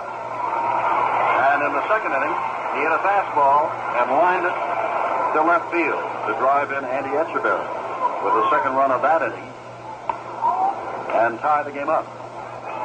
First pitch from Wilcox is outside, ball 1 to Blair. Right now, Jim, Blair has more hits than anybody on the Orioles.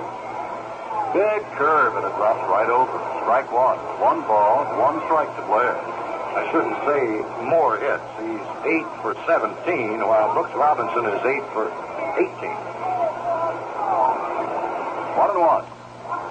Foul tip, caught by Bench. It's 1 ball, 2 strikes. Blair took a good cut at that ball. Playing Blair for the pull hitter is the outfield of the Reds, shaded around to the left. Wilcox has done an excellent job. He's retired 3 in a row since being called on to bail out Granger. Now that breaking pitch went over the head of Blair, who simply bent down at the plate, and it sailed right where his head would have been. But it was not a hard thrown ball, but rather just a big breaking pitch that must have slipped off the hand of Milt Wilcox. 2 balls, 2 strikes.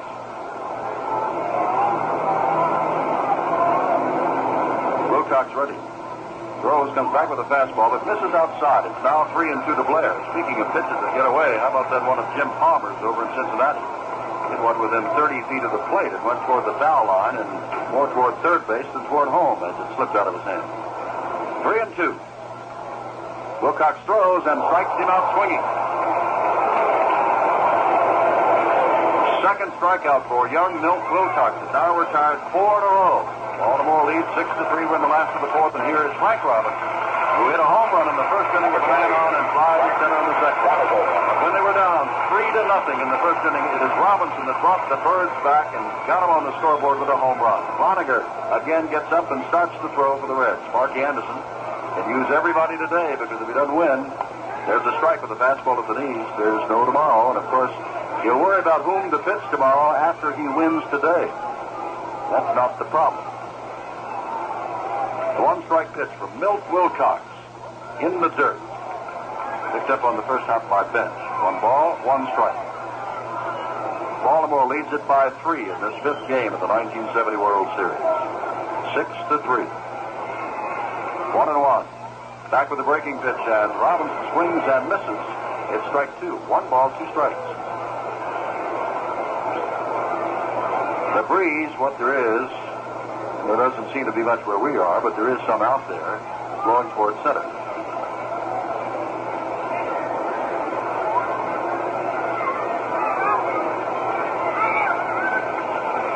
One ball, 2 strikes. Robinson stands out for a moment, and it looks as though he may have hurt his left hand swinging at that breaking pitch, and now steps back in.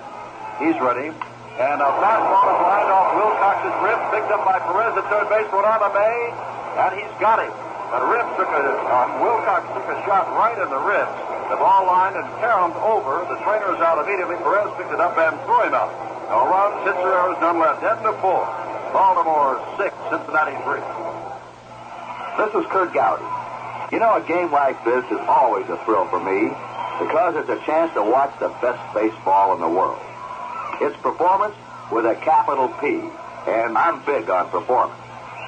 That's why I recommend that you take your car to the Performance Stop, the Phillips 66 station. They've got performance products with a capital P, like Phillips Flight Fuel Premium Gasoline, the high-performance gasoline that gives you all the power you need, yet keeps your engine running clean. And Phillips Top Arctic Motor Oil with its exclusive detergent additive. And Phillips PGB tires, the performance tires. Now take a tip from me and stop in at the Performance Stop, the Phillips 66 station nearest you. And when you do, just tell them that Kurt Gowdy sent you. Remember, at Phillips 66, it's performance that counts. With Jim Simpson, Jim McIntyre at Memorial Stadium in Baltimore, and Sparky Anderson has made up his mind that Milt Wilcox will not bat in the 5th inning. Angel Bravo has selected a bat, come up to the on-deck circle to hit after Dave Concepcion, who's going to be the leadoff man.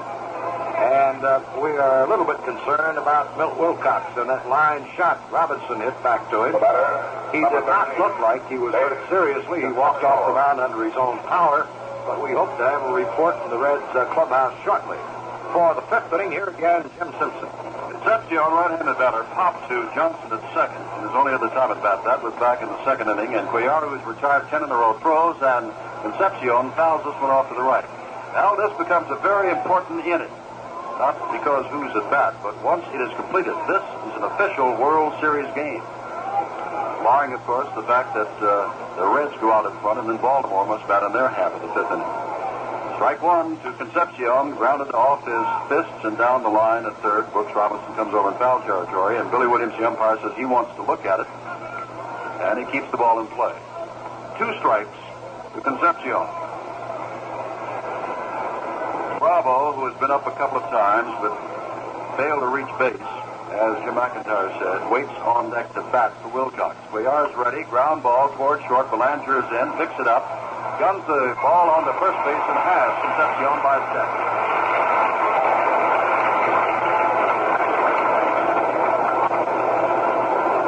Milt Wilcox pitched 5 men, 1 2/3 innings, and nobody reached base against him. Angel Bravo. Bravo 0 for 2 in the World Series. Last year, meaning 1969, he was playing with Tucson out in the Pacific Coast League and led the league in hitting with 348. One out. Top of the fifth, 6-3. Baltimore. Cuellar ready, throws the ball low and away. In the dirt to Bravo. It's ball one. Bravo had no home runs, not a power hitter, 3 RBIs, and 277 average during the regular season this year. Left-handed batter, Cuellar throws, and it's down low. Now, Sparky Anderson has Darrell Cheney, a switch hitter, who could hit. Bernie Carbo, of course, who hit .310 as a rookie, is also a left-handed batter, and he has sent up the left-handed Bravo to face the left-handed Cuellar. This pitch is in the dirt, and it's ball 3, and Bravo is on his way to drawing a walk. Jimmy Stewart is also available for pinch hitting, and he, too, like Cheney, is a switch hitter. Ty Klein is a left-hander, like Bravo. And Cuellar, of course, is a left-hander. This one is right down the middle, and it's 3-1. Cuellar was really having trouble with his first 3 pitches. Missing big, but this fastball is down the middle, and Bravo was taking all away. 3 balls, 1 strike. Cuellar ready. Throws another fastball at the knee. 3-2. Now Bravo, who had a count of 3-0, has been taking the last 2 pitches. It's 3-2, and now with that closed stance of his, steps in against Cuellar, who throws, and it's off the corner, and Bravo draws the walk. That's the first base on balls given up by Mike Cuellar. 6-3 the score. Baltimore as Bobby Tolan, who has struck out and grounded the foul at first, comes up. Number 28. Speaking of left-handers against left-handers, as it's been pointed out throughout the season and throughout the World Series, Tolan has either been the best or the second best hitter against left-handers since joining the Reds. Grounds this ball foul. Strike 1. And it was Tolan that Earl Weaver brought in Pete Rickard for at the last half of the 9th inning down in Cincinnati, and Rickard got him on a line drive to the shortstop. Despite the fact that Rickard was left-hander, Earl Weaver said, yes, I knew that he goes well against left-handers. This pitch is inside. It's 1-1. But I felt I had to go with my best. And my best is Pete Rickard. Baltimore's got that bullpen going. Again, they'd like to wrap it up right here now. Tom Phoebus, who was a questionable starter when the series started for this series starting assignment, has appeared in relief, is out there working now. Tolan tries to duck away from this pitch and fouls it off. It was high and in on him, and he's mad at himself because it's not ball 2, it's strike 2. 1 ball, 2 strikes. Tolan with Bravo on at first base, 1 out, top of the 5th. Jim, that ball almost hit former Commissioner William Mecker. Blair stares in. Here's the pitch, hit to the opposite field. Redmond is there, and he has to move a step or 2 to his right. That's all, and passes for the second out. Well, Tolan is 0 for 3. Here is Pete Rose, who doubled and scored in the first inning and grounded to Johnson at second in the 3rd. Well, yesterday, the Baltimore Orioles were cruising along much the same way, figuring they were going to wrap up the World Series in 4 straight. Then Mr. Lee May hit a 3-run home run in the 8th inning, and it was all over. So this game is not all over yet by a long shot. Rose looks as if to bunt. It's a strike. Robinson was breaking in from 3rd. He, of course, in this situation, trying to bunt his way on, getting 2 men on base and bringing up the powerful Tony Perez to swing away. Cuellar set. Rose waits. Here's the pitch. Fastball, and he falls down as he swings at it. Big cut. First of all, he was trying to bunt his way on to get 2 men on base, and that time he had one thing in mind: get that ball out of here. 2 strikes to Rose. More than 200 hits for the 5th time in his last 6 seasons this year. Already comes back with the ball in on him, and it's ball 1. Just misses. Some of the fans behind the plate, and of course we are in Baltimore, thought that Cuellar's pitch was on the inside corner of the plate. 1 ball, 2 strikes. Now the first, Johnson second, Belanger short, Robinson third, Rettenman in left, Blair in center. There's a foul to the screen. Frank Robinson right, Etcheverry the catcher, and Cuellar the pitcher. He has gone all the way. He has not allowed a hit since the first inning. Retired 11 men in a row before he gave up the walk to Bravo. The 1-2 pitch. Line to right field. Back goes Frank Robinson. He has it in range, picks up his glove, and has it to third out. No run hits the runners. One man left as we go to the last of the fifth. Baltimore leads Cincinnati 6-3. With Jim McIntyre, Tony Cloninger, who started a World Series game, has come on to pitch this fifth inning here. He is behind 6-3, meaning he and the rest of the Cincinnati Reds. The Baltimore would score 2 runs in each of the first 3 innings, and more importantly, when you stare down at what has gone on, Cincinnati hasn't been able to muster a base hit since the first inning against Mike Cuellar. They are in the 6th inning, must again face such folks as Perez, Bench, and May that started it all yesterday. Right now it is Baltimore's turn at bat, with players like Powell, Rettenman, and Robinson.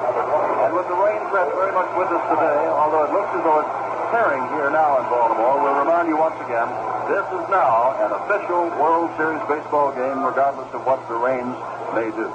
Booth Powell steps in for the last of the 5th inning. The voice of the Cincinnati Reds, here's Jim McIntyre. All right, Jim Simpson. Tony started Tuesday's game and was the loser.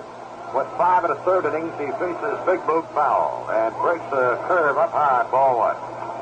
Tony went 5 1/3, allowed 6 hits and 5 runs Tuesday, and he was the loser. He's the 4th Cincinnati pitcher used today. Strong, hard-throwing right-hander facing Powell. Fires a fastball. He pops it up. Back of third. Perez drifts over toward the line. Comes in a bit and takes it, and there's 1 man out. As Jim mentioned several times, there's no tomorrow for the Cincinnati Reds. It's do or die to stay or go home and think about spring training 1971. Here's Merv Rettenman, the left fielder. 1 for 2. A single in the 3rd inning. A bouncer up the middle that batted in a run. And he later came around to score on a hit by Davey Johnson. Cloninger works to him. Swung on and popped up down the right field line. Maybe a play on the ball. May rose, and nobody could get it. It's out of play. Foul ball. 1 strike. Tony Cloninger was not counted upon by the Cincinnati Reds in their starting rotation until injuries, and things began to happen. Tony was pressed into the starting rotation and came through with 9 wins and 7 losses for the year. Rettenman takes the slider for a strike call, and it's 0-2. 1 out, last half of the 5th inning. The Orioles 6 and the Reds 3. And Mr. Cuellar looks great after the first inning. Rettenman ducks away from the pitch. He almost stepped into that fastball. It's 1 ball, 2 strikes. Cloninger is the 16th pitcher the Reds have paraded to the mound in the 1970 World Series. 1-2 to Rettenman, 1 out, none on. 5th inning, Baltimore batting. Here's the pitch. Swing and a foul back, out of play. Merritt went an inning and 2/3. Granger pitched 1/3 of the 2nd inning and 1/3 of the 3rd. Wilcox worked an inning and 2/3, and now we have Cloninger.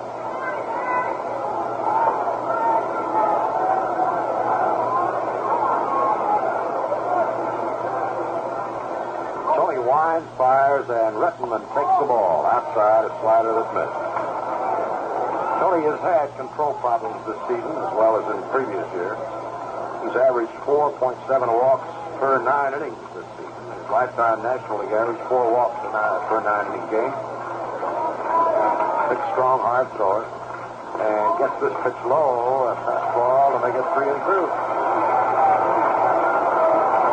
Tony tied for the lead in the National League for bases on balls in 1965 when he gave up 119.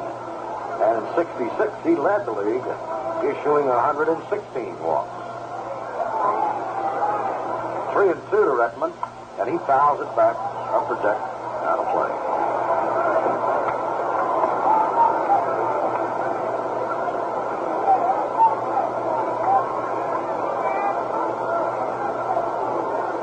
McRae deep in left. Tolan shaded a bit toward left and center, and Rose straight away and right. Here's the 3-2 again. Swung on and fouled away again. Out of play off the right field line. And Billy Williams looks around for the fat boy. And the ball boy will be sure he can get some more baseballs in a hurry. 3-2. Cloninger, deep breath, winds, kicks, and here it is. Swung on a fly ball deep down the right field line in the corner. That could be trouble.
A little bit further, Joe, you'd have had it.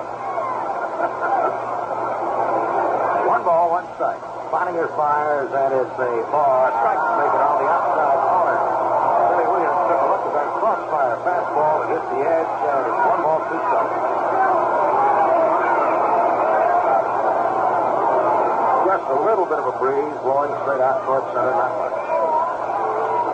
Tony's 1-2, and Robinson hits a looping pop fly to short center. Races out now to the 6-yard line. Slips and fell as he turns around first base, gets down to both knees. Nolan picked up the ball. He would have had no chance to make second with, well, maybe he would have. There was nobody covering except Cloninger racing back toward the bag. And Brooks had an idea. A pop fly single. Short center field. Robinson getting his first hit. Brooks, that is, in this game. Is the first with 1 out, and Davy Johnson, the second baseman, who's 1 for 1, steps up. He walked and scored in the second inning, singled and knocked in a run in the third. Cloninger lobs the ball over to first as the Reds start a pitcher down in the bullpen. That's Ray Washburn. Right-hander Ray Washburn. Here's the ball too low. 1 ball, no strike.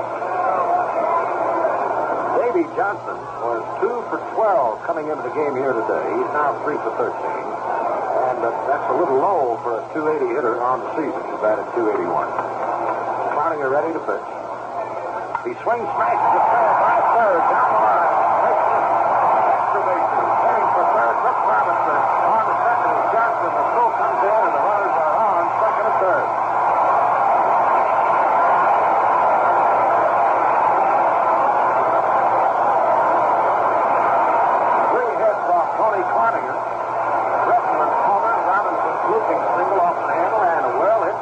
Field corner. Cloninger being cuffed around in the 5th inning. The most home runs by a team in a 5-game World Series is 7 by the Yankees against the Reds in 1961. Baltimore now has 10. They're going to walk Echeverria intentionally to get the number. That's the reason for the move.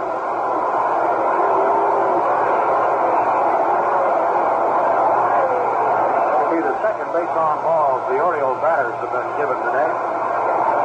Barrett walked 1. And will load the bases with 1 out. And the pitcher coming up, Mike Boyard. We like to point this out. The most home runs by 2 teams in a 5-game series is 10. The Yankees had 7. The Reds had 3 in 1961. And there have been 15 home runs already in this series.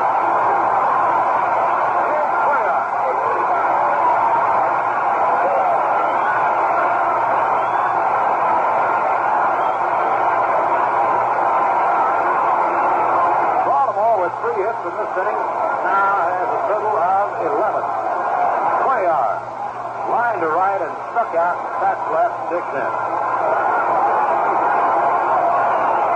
Cloninger will take a windup, and the first pitch on the way is ball one inside.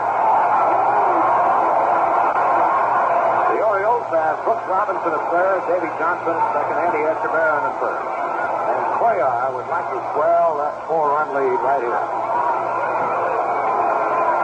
Tony winds and throws, and he cuts on it and misses strike one. 1 ball, 1 strike.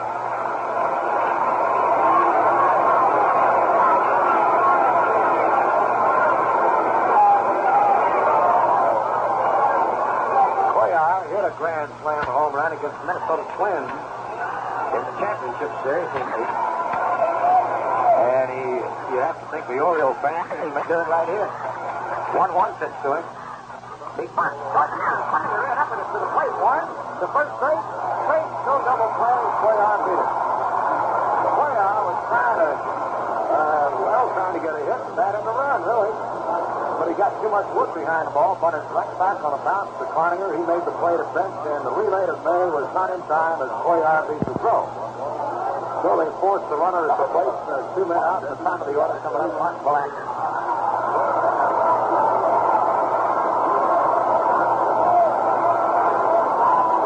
He's 1 for 3 on the day with an RBI in the second inning with a single to left field.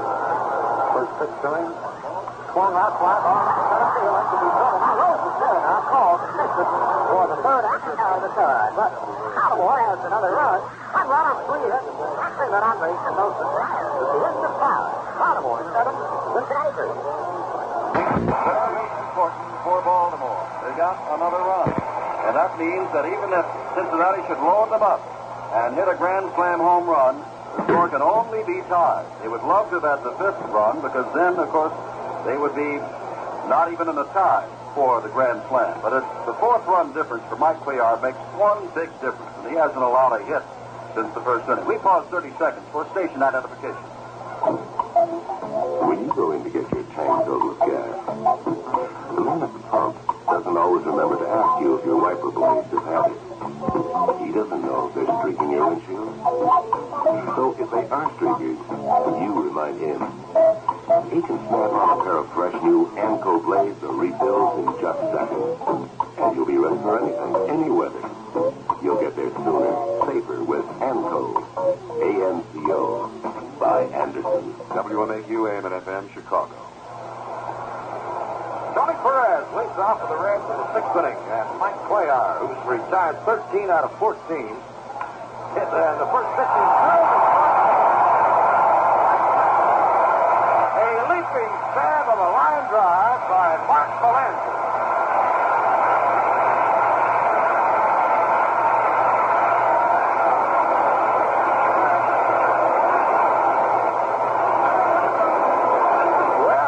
Doesn't play basketball. He's a candidate for pivot right now. Here's Finch. And a pop-up out behind second. Out under it is Johnson and takes it for out number 2.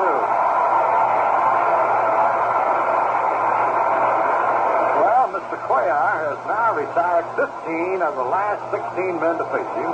And he gets 2 outs with 2 pitches. And what's more important to Baltimore and to Cuellar, they've been Perez and Finch, a couple of long ball hitters. Here's Lee May, the only Reds batter to have had a hit in every one of the World Series games. First pitch, right in there. Strike call, and he was taken all the way. May doubled in the first inning, grounded out to Brooks Robinson in the 4th, and didn't run as he slipped and fell at the plate. Cuellar works, and he takes it inside at the knees, ball 1. Mike Cuellar had him on the ropes in the first, the Reds did, and he wiggled out of the corner, and man, he's come on great. Pitching to May, a ball too high. Now he's 2-1 to Lee May. 2 balls, 1 strike. They shift way around the left in the outfield for May. Taking a hold down the right field line. Cuellar delivers. Swung on and bashed foul off the Fox's left side. 2-2. 2 balls, 2 strikes.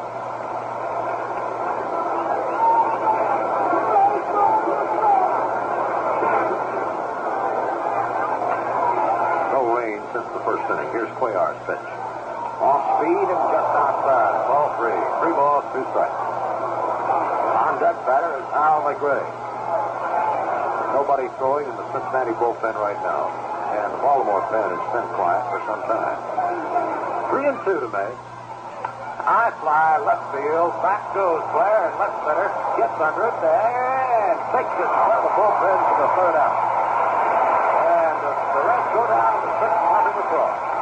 At the end of 5.5 innings. Game 5, World Series. It's Baltimore 7, Cincinnati 3.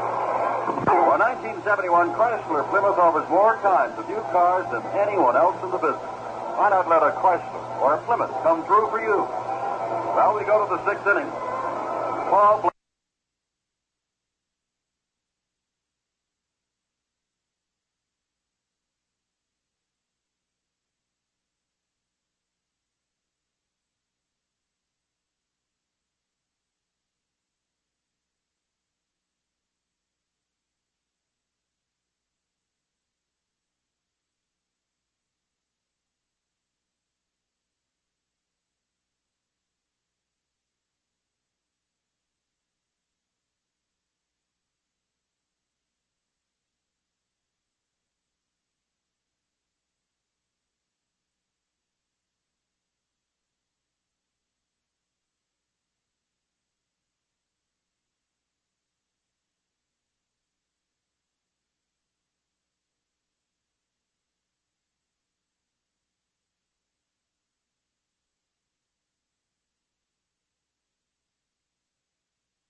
Why not let a Chrysler or a Plymouth come through for you?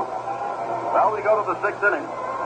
Paul Blair, Frank Robinson, and Bill Cowell and Tony Cloninger, who came on in the fifth inning and was roughed up for a home run by Redmond, and a couple more base hits and had the bases loaded with one out, but wiggled out with any further damage, will try not to allow the Orioles to increase that 4-run lead. 4 is too much as it is. In this do-or-die game with the Reds, they're down 3 games to 1. Blair steps in against Cloninger, and here again is Jim Mcintyre. Thank you, Jim. He's at 2 for 3 today. A couple of singles. Right-hand batter, first pitch.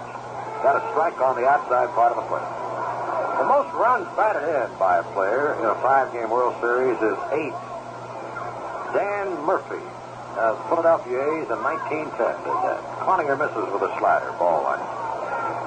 If the World Series ends today, Lee May would tie that record. Provided, well, he might break it if he gets a run batted in here today. There's a ball high and inside. Another slider. Cloninger has thrown a lot of sliders and fastballs. I haven't seen him break off a curveball yet. On deck, Frank Robinson. Washburn gets up again in Cincinnati bullpen. There's a very high foul back to the right and out of play. Bench turned around, looked up, and I think for a moment lost the ball. Then he finally found it, and it was going to be out of play anyway. 2 balls, 2 strikes. Paul Blair leading off the last half of the 6th inning with the Orioles with a big lead, 7-3. 3 of the first 4 games have been thrillers, and this one has had its share too.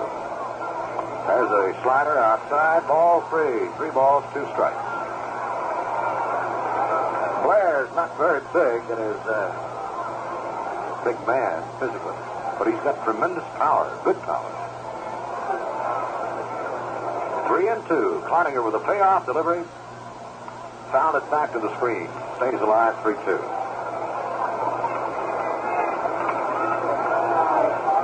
The Oriole runs have been batted in today, 1 each by Belanger and Blair, 2 by Frank Robinson, 2 by Merv Rettenman, and 1 by Davy Johnson. There's another foul to the backstop, and it sticks in the screen, and the count remains 3 balls, 2 strikes. Today's crowd is not as big as yesterday, which was the largest of the series so far, 53,007. There are empty seats here today. Now the pitch. Swung on and fouled back.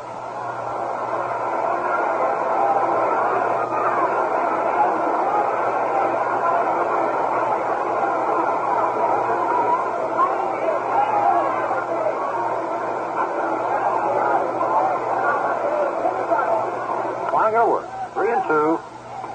Ball 4. Low outside and pitch. That's the call.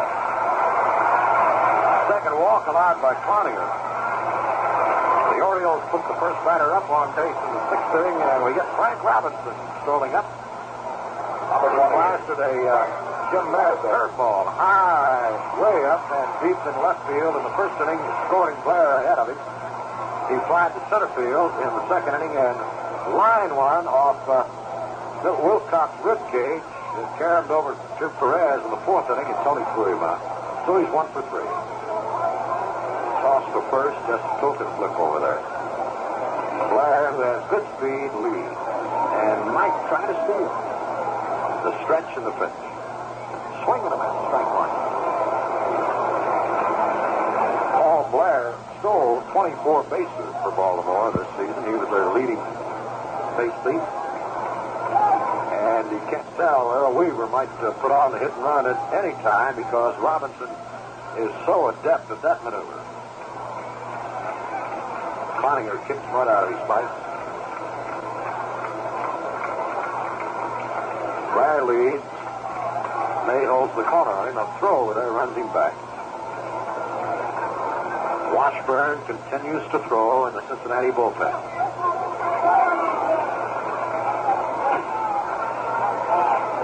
Cloninger, quick throw to first, and Blair has to come back in, hand out stretch.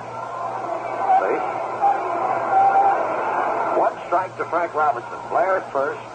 Last half of the 6th, 7-3. Time called at the plate. Robinson wasn't set. Cloninger was going to quick pitch him if he could. All right, the stretch, the pitch, There's a slider in the dirt, bounces away from Bench, and Blair doesn't try to go. The ball bounced away from Johnny Bench and off to the third base side, and Paul Blair played it safe, didn't try to go.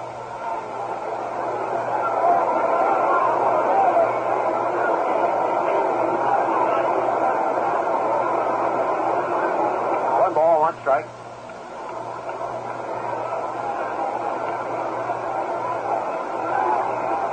Blair again jumps off.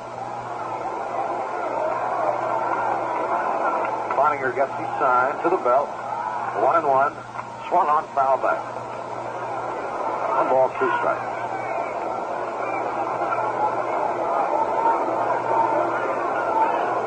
Nobody has said anything about 6-game pitchers. Earl Weaver just believes the Orioles are going to do it here today. There will be no return trip to Cincinnati. Rocky Anderson figures he doesn't know who's going to pitch 6 games, providing there is one. Fastball struck him out. Robinson fans on a high fastball. That's Cloninger's first strikeout. Here's Boog foul. And we've mentioned it several times. They're not booing Boog here in Baltimore. All the fans greet him with a Boog. His real name is John Fowler. I believe it's John Wesley. I'm sure he'd prefer not to be called Wesley. Boog is good enough. All right, left-handed batter. They play deep right in the outfield. He's 1 for 3 today at double. Swing drill. Hurrying over Coleman. Gets it. Heads for third. It's Blair. There'll be no throw there. Coleman cocked his arm ready for a throw. Figured, hey, what am I trying to do here? That's Blair. There's no chance to get him, so he throws to second. Singles to center field. That's 4 hits on Cloninger, 12 for the Orioles, and brings up Merv Rettenman.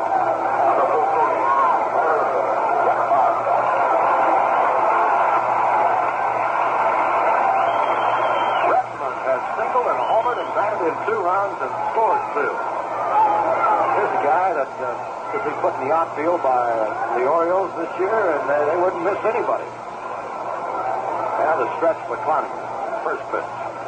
Swung on and popped up. Foul. Outside third. Perez coming over under it. And that's the catch for the out, and the runners on for bases. First and third. 2 down now. And Brooks comes up.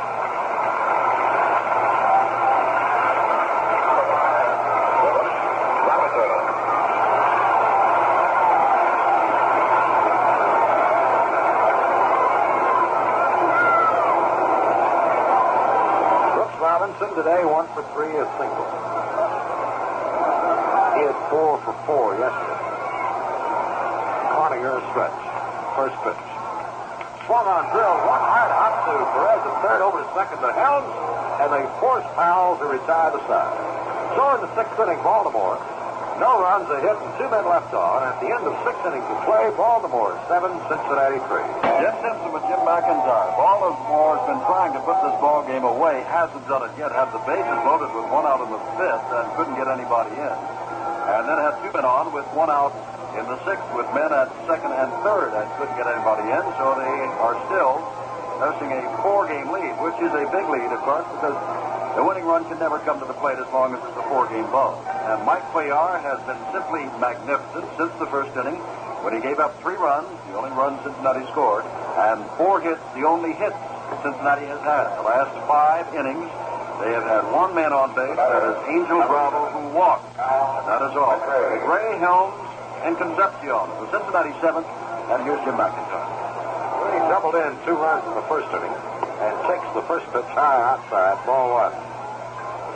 Well, I kid you not, this Mr. Cuellar has just looked tremendous. He's retired 16 of the last 17 men to face him. McRae foul tips 1, strike 1, 1 ball, 1 strike. You had to figure with the Orioles and the Reds meeting in the World Series that there would be a lot of home runs.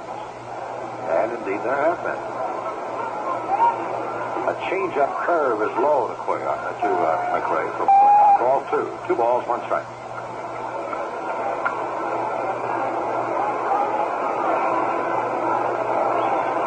Down the line, 2-1 on the way. Popped up, foul. Back of the plate to the left. That's Baron coming back. Gets under it and takes it. One out of the 7th inning. And now 17 out of 18 batters. Cuellar is put down. You look at Tommy Helms, who was 0 for 2. Has grounded to short and popped up to first. Davey Concepcion will be next. And feeling off his jacket again in the bullpen for the Reds is Ray Washburn. That would seem to indicate a pinch hitter for Cloninger if either Helms or Concepcion get on base. Tommy takes a strike. Screwball is at the outside part of the plate.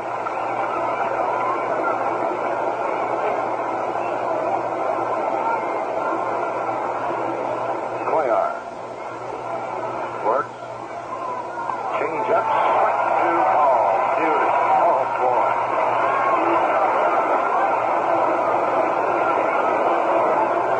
Cuellar's got it all going right now. No arm problems whatsoever.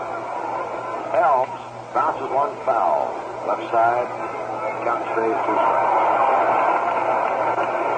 On deck, Davey Concepcion. 1 out. 7th inning. Reds batting. And the Orioles 7-3 lead. Now the pitch. Again, chopped foul, left side. Mike Cuellar, born in Santa Clara, Cuba, lives in Maracaibo, Puerto Rico, has a .298 lifetime earned run average. That's not bad at all. Helms hits a ground ball right side to his left, off his glove. Johnson couldn't come up with it. It carries out into right field. Frank Robinson in to pick it up. Helms is on at first base. Now the official scorers will decide on that one. Davy Johnson ranging to his left, got his glove on it, and couldn't come up with it. And they're going to credit Tommy Helms for the base hit. The first hit for the Reds since the first inning. That'll bring up the shortstop, Davey Concepcion. 0 for 2 is popped up and grounded out, hitting it, 2 for 8 in the series. That's .250. And Woody Woodward has come up to the on-deck circle to bat for Tony Cloninger. Concepcion lines the first pitch to right. Robinson coming on, can't get it, takes it on a bounce.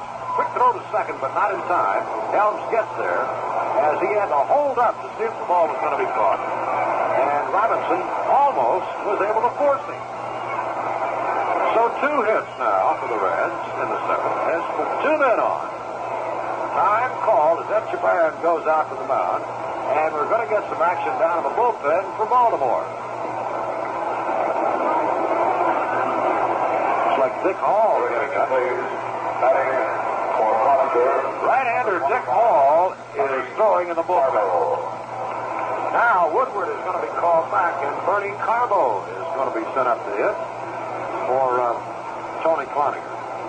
Carbo has not had a hit in the World Series this year. He's been up 7 times in the 3 games he has played and has not had a hit. He's walked twice and struck out 3 times. Carbo will bat for Cloninger. With Helms at second, Concepcion at first, and 1 man out.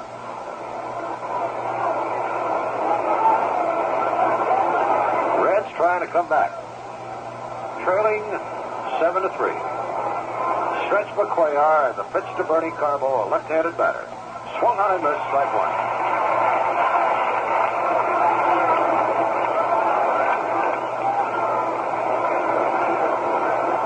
Carbo has perhaps the best power of anybody on the Reds bench, which is why he's up there now.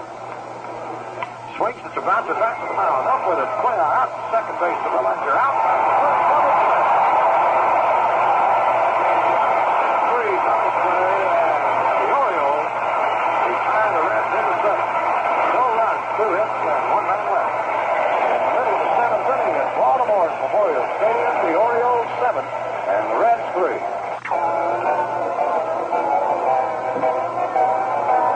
Along with Jim Mcintyre, Jim Simpson back at Memorial Stadium in Baltimore. Ray Washburn, a right-hander, and the fifth pitcher for Cincinnati strides across the foul line, heading for the mound, and he will pitch to the Baltimore Orioles in the seventh inning. 7-3 the score. And looking ahead for Cincinnati because time is indeed running out. If they do not score at least 4 runs in the next 2 innings, this ball game is all over. Then remember, in the 8th inning yesterday was when lightning struck. The score was 5-3 until Lee May hit that 3-run home run to put Cincinnati in front. And they went on to win their first and only victory of this 1970 World Series. And looking ahead to the 8th inning, Cincinnati in the 8th and 9th innings will get a full shot at getting those runs back. Because Bobby Tolan, the leadoff man in the Cincinnati lineup, will lead it off in the 8th, and they've got from the top of the batting order on to try to recoup those 4 runs and tie it up.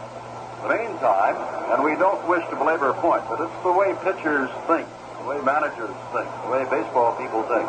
At this moment, with a 4-run lead, it is possible that Cincinnati could send the tying run to plate. That would be the man at bat if the base is loaded. But if Baltimore can manage a run, then that can never happen. That's what the Orioles would love to do in the 7th and 8th, and that is open that 4-run bulge a little bit more and go on to win their second World Championship since 1966, when they swept the Dodgers 4 in a row.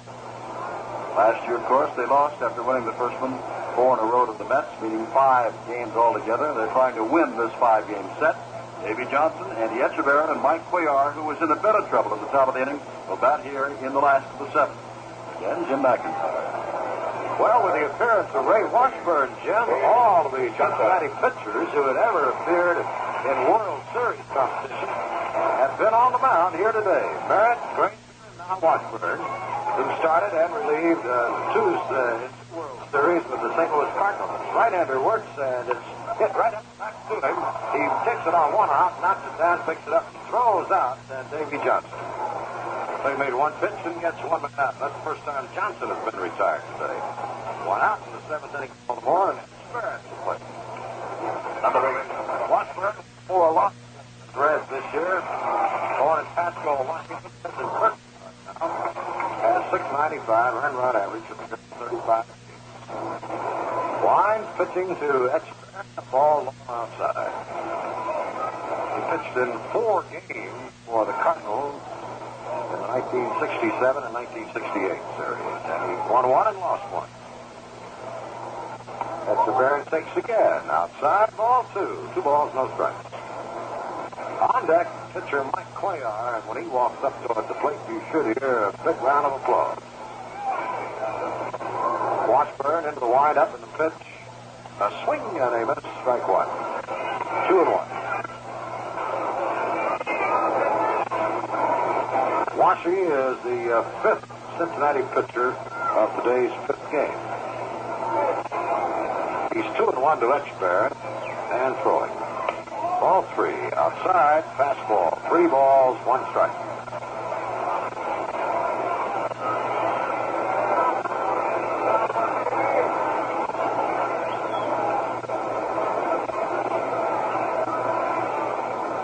Pitch is ball 4, too high. He walked. That's the 4th walk of Cincinnati pitchers today. And here's Mike Cuellar, and a nice round of applause.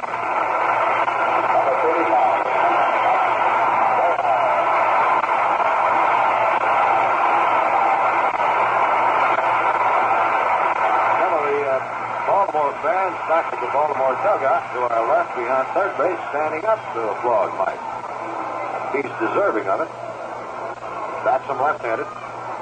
Washburn's first one is strike 1 call, letter high, inside edge, and Mr. Cuellar did not indicate he was going to punt. He checks with Billy Hunter at third base again and steps back up. Etchebarren first, 1 man out.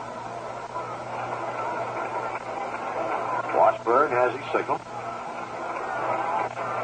There it is. He's going to punt this time and does. Third base side. Picked up by Washburn. Whips it to May. In time at first for the out. And on the sacrifice, Etchebarren moves to second.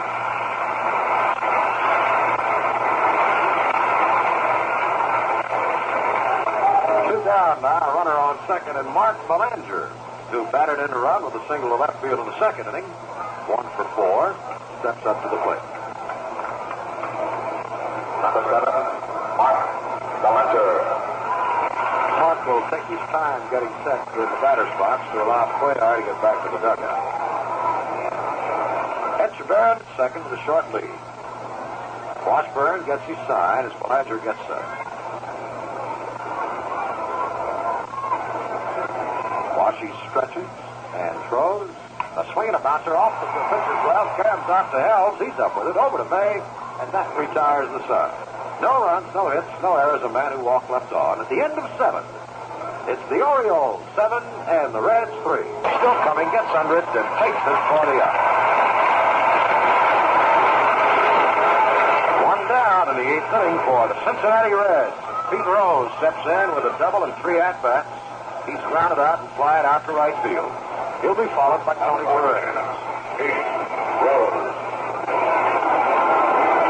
Cuellar. Into the windup. First pitch to Rose. Swung on. Ground ball. It's short. Belanger plays it. Up with it. Over to Powell. 2 down. Ball was hit sharply, but right at Belanger. There are 2 out in the Cincinnati 8th. And here's Perez. Tony has hit it hard twice. He flied high to left in the first. Line to Rettenman in left field in the 3rd. And Belanger made a leaping one-handed stab of a hard-hit line drive in the 6th. He takes a ball a little bit high. On deck, Johnny Bench, and then will come Lee May. 7-3, Baltimore, 8th inning. Cuellar delivers. Swung on and popped up. In the middle of the diamond. Shortstop Belanger behind the mound. Takes it and that's all for the Reds of the 8th. Nothing across. In the middle of the 8th inning, it's Baltimore is the Orioles 7, the Reds 3. Dead system with Jim McIntyre. Baltimore, we're in the last of the 8th inning. The Orioles leading 7-3, and they've got the heart of their lineup coming up. There's Ray Washburn and Paul Blair, Frank Robinson, and Blue Cow. And this World Series might be ending soon. Who knows? Here's Jeff. Blair takes a strike call on the outside corner. Blair is 2 for 3 today. 2 singles. Struck out and walked. Scored once, batted in one. Right-hand hitter. Takes an off-speed pitch for a call. Strike 2. Washburn pulled the string all the way. 0-2. On deck is Frank Robinson to be followed by Boog Powell. Last of the 8th inning. Washy gets his signal and throws. Ball 1 a little bit high. Well, they flashed a sign on the scoreboard out here, the message board. Could be prophetic. Next home game, Wednesday, April 7th, Orioles versus Senators. Blair takes again, ball 2 high away, off speed. 2 balls, 2 strikes. You must know that's the opening game for Baltimore in 1971. 2 balls, 2 strikes.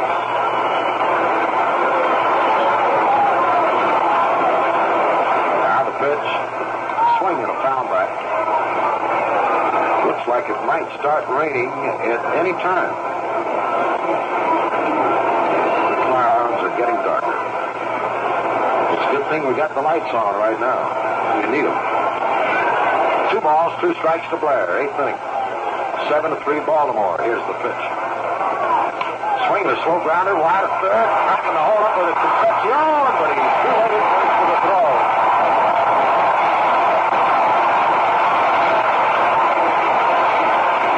13 hits for the Baltimore Orioles. And Paul Blair, 3rd. He rolled one under the Perez's glove coming wide at 3rd base. Concepcion got it in the hole deep. And made a good throw to May, but Blair's speed beat the play. So, that's the first hit off Washburn. It's 13 in the game now for Baltimore, and here's Frank Robinson. 1 for 4, a home run in the first inning with a man off. That was Blair. Takes ball 1, high outside, a slider.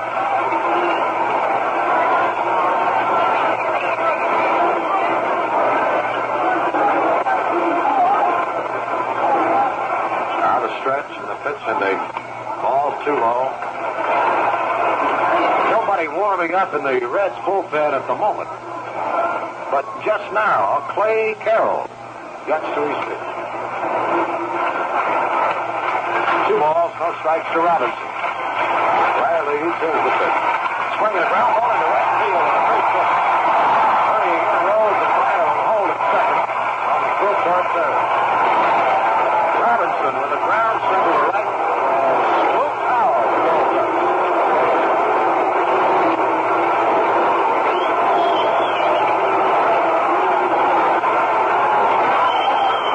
Clay Carroll, who was the winner yesterday after going 3 2/3 of 1-hit pitches, and got the victory in the Reds' 65 win, told me before the game today that yes, he could pitch an inning or get a man if he was needed. Washburn's first pitch. Powell takes a call, strike 1. Off-speed curveball. Big Boog has a single and a double. 1 run scored. Robinson at first, Blair at second. Nobody out. Orioles 8th inning. They now have 14 hits. Here's the pitch to Powell. Slow curve low. 1 ball, 1 strike. The Baltimore bullpen is quiet.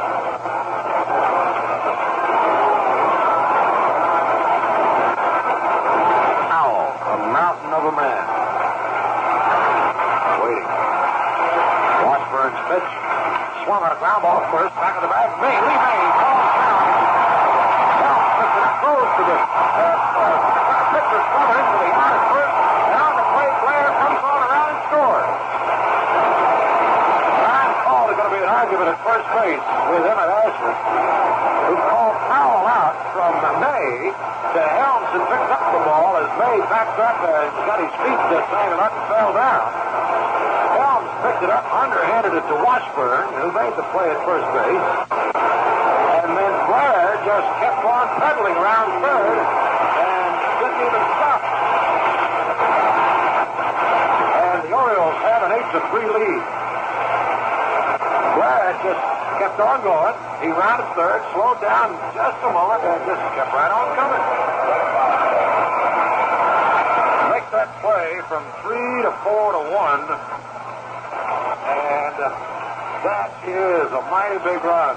Here is Marv Ruttman, right-hand batter. First pitch, runner at second. He hits a high fly foul out of play, right side.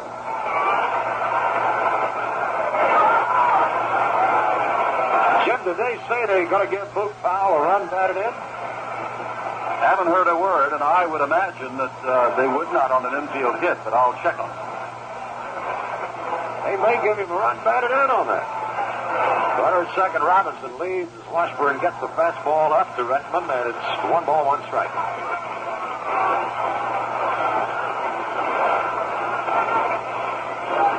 The Orioles have played a mighty big run in the 8th inning. Washburn gets his sign. Robinson leads away at second. The pitch comes to Redmond, ball high outside, a slider.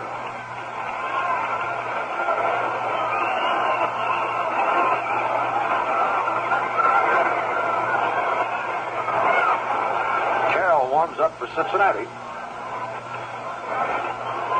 Frank Robinson leads at second. 1 man out. Here's the pitch. Ball 3, high outside. He's 3-1 now. They do give Boog Powell a run batted in on that play that went from May to Helms to Washburn. So that's Boog Powell's 5th run batted in of the 1970 series. 3 balls, 1 strike to Redmond. Now the pitch. Ball 4, very high.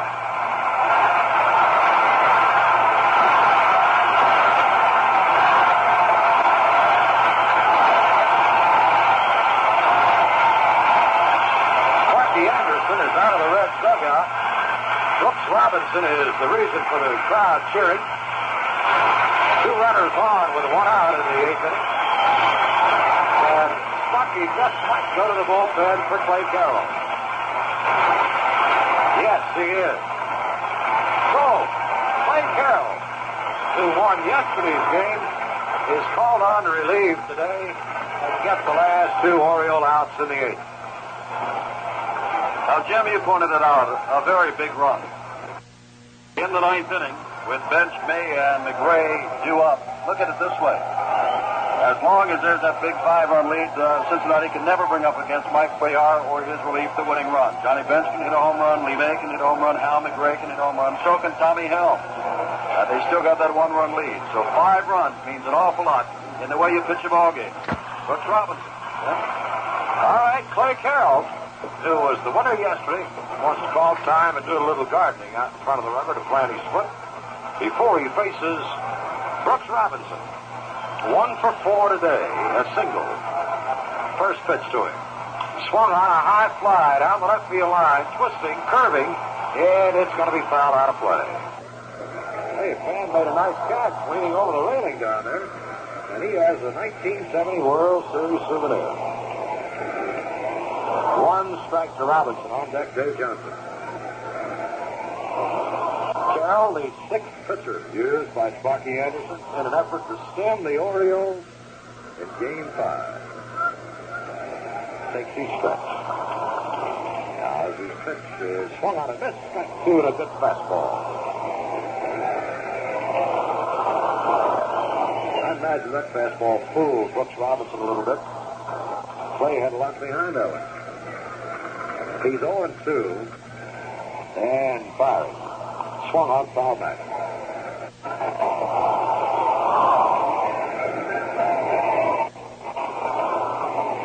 Well, little did I realize that when I asked Clay about pitching today, and I don't think he realized it, that he would be called on. 0-2. Robinson checks the swing on a breaking pitch in the dirt, blocked by Bench. The runners hold. 1 ball, 2 strikes. 8 runs, 14 hits for the Orioles. And they're still at back. 3 runs, 6 hits for the Reds, and they got 4 of those 6 hits in the first inning.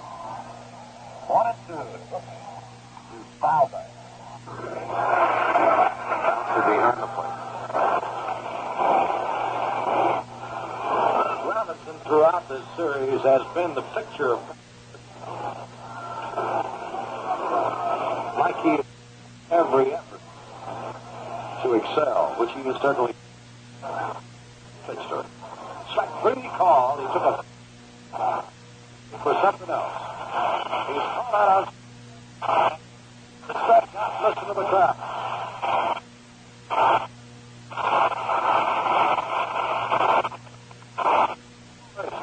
For Brooks Robinson, dugout being called out on strike. That's how much they love Brooks in Baltimore. All right, Dave Johnson at the 2 out, 2 men on, and here's Carroll with his first offense. He misput it outside, ball 1. Johnson has singled and doubled, batted in 1 run, scored 1. He's 2 for 3 on the day, and 4 for 15 in the series. Clay ready and throwing. Swung and hit up the middle. That's a hit. Here's Frank Robinson heading around third. He'll score, and the Orioles lead 9-3.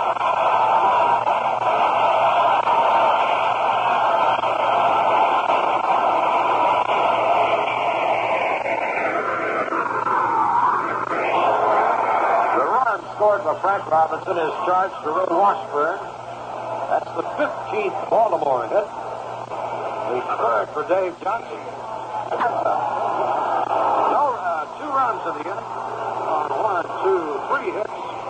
2 men were left on. And at the end of 8 innings for Baltimore, Game 5 in the 1970 World Series, it's the Orioles 9, the Reds 3.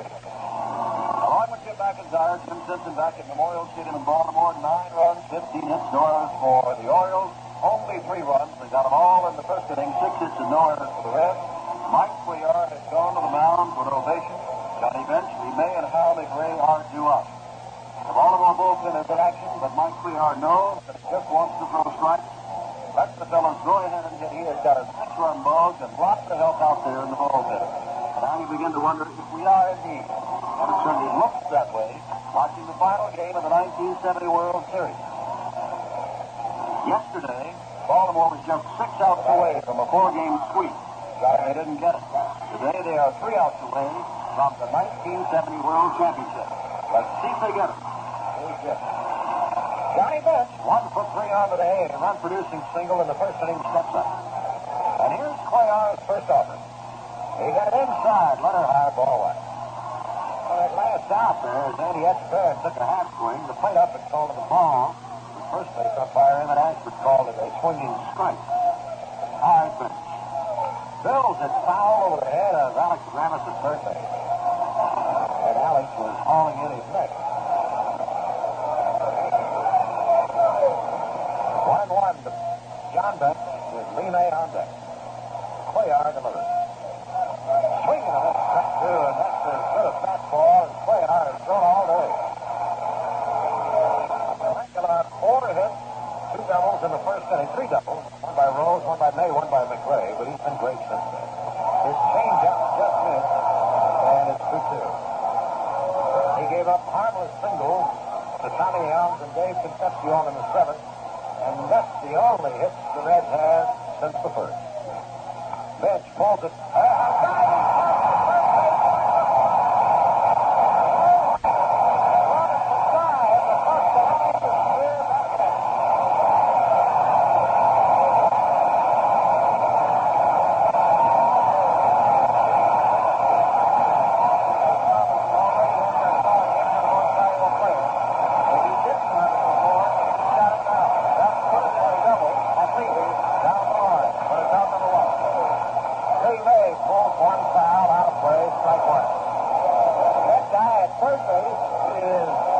Unbelievable. Nobody can play third base like that. Nobody has until Bush Russell. That's right. Lee May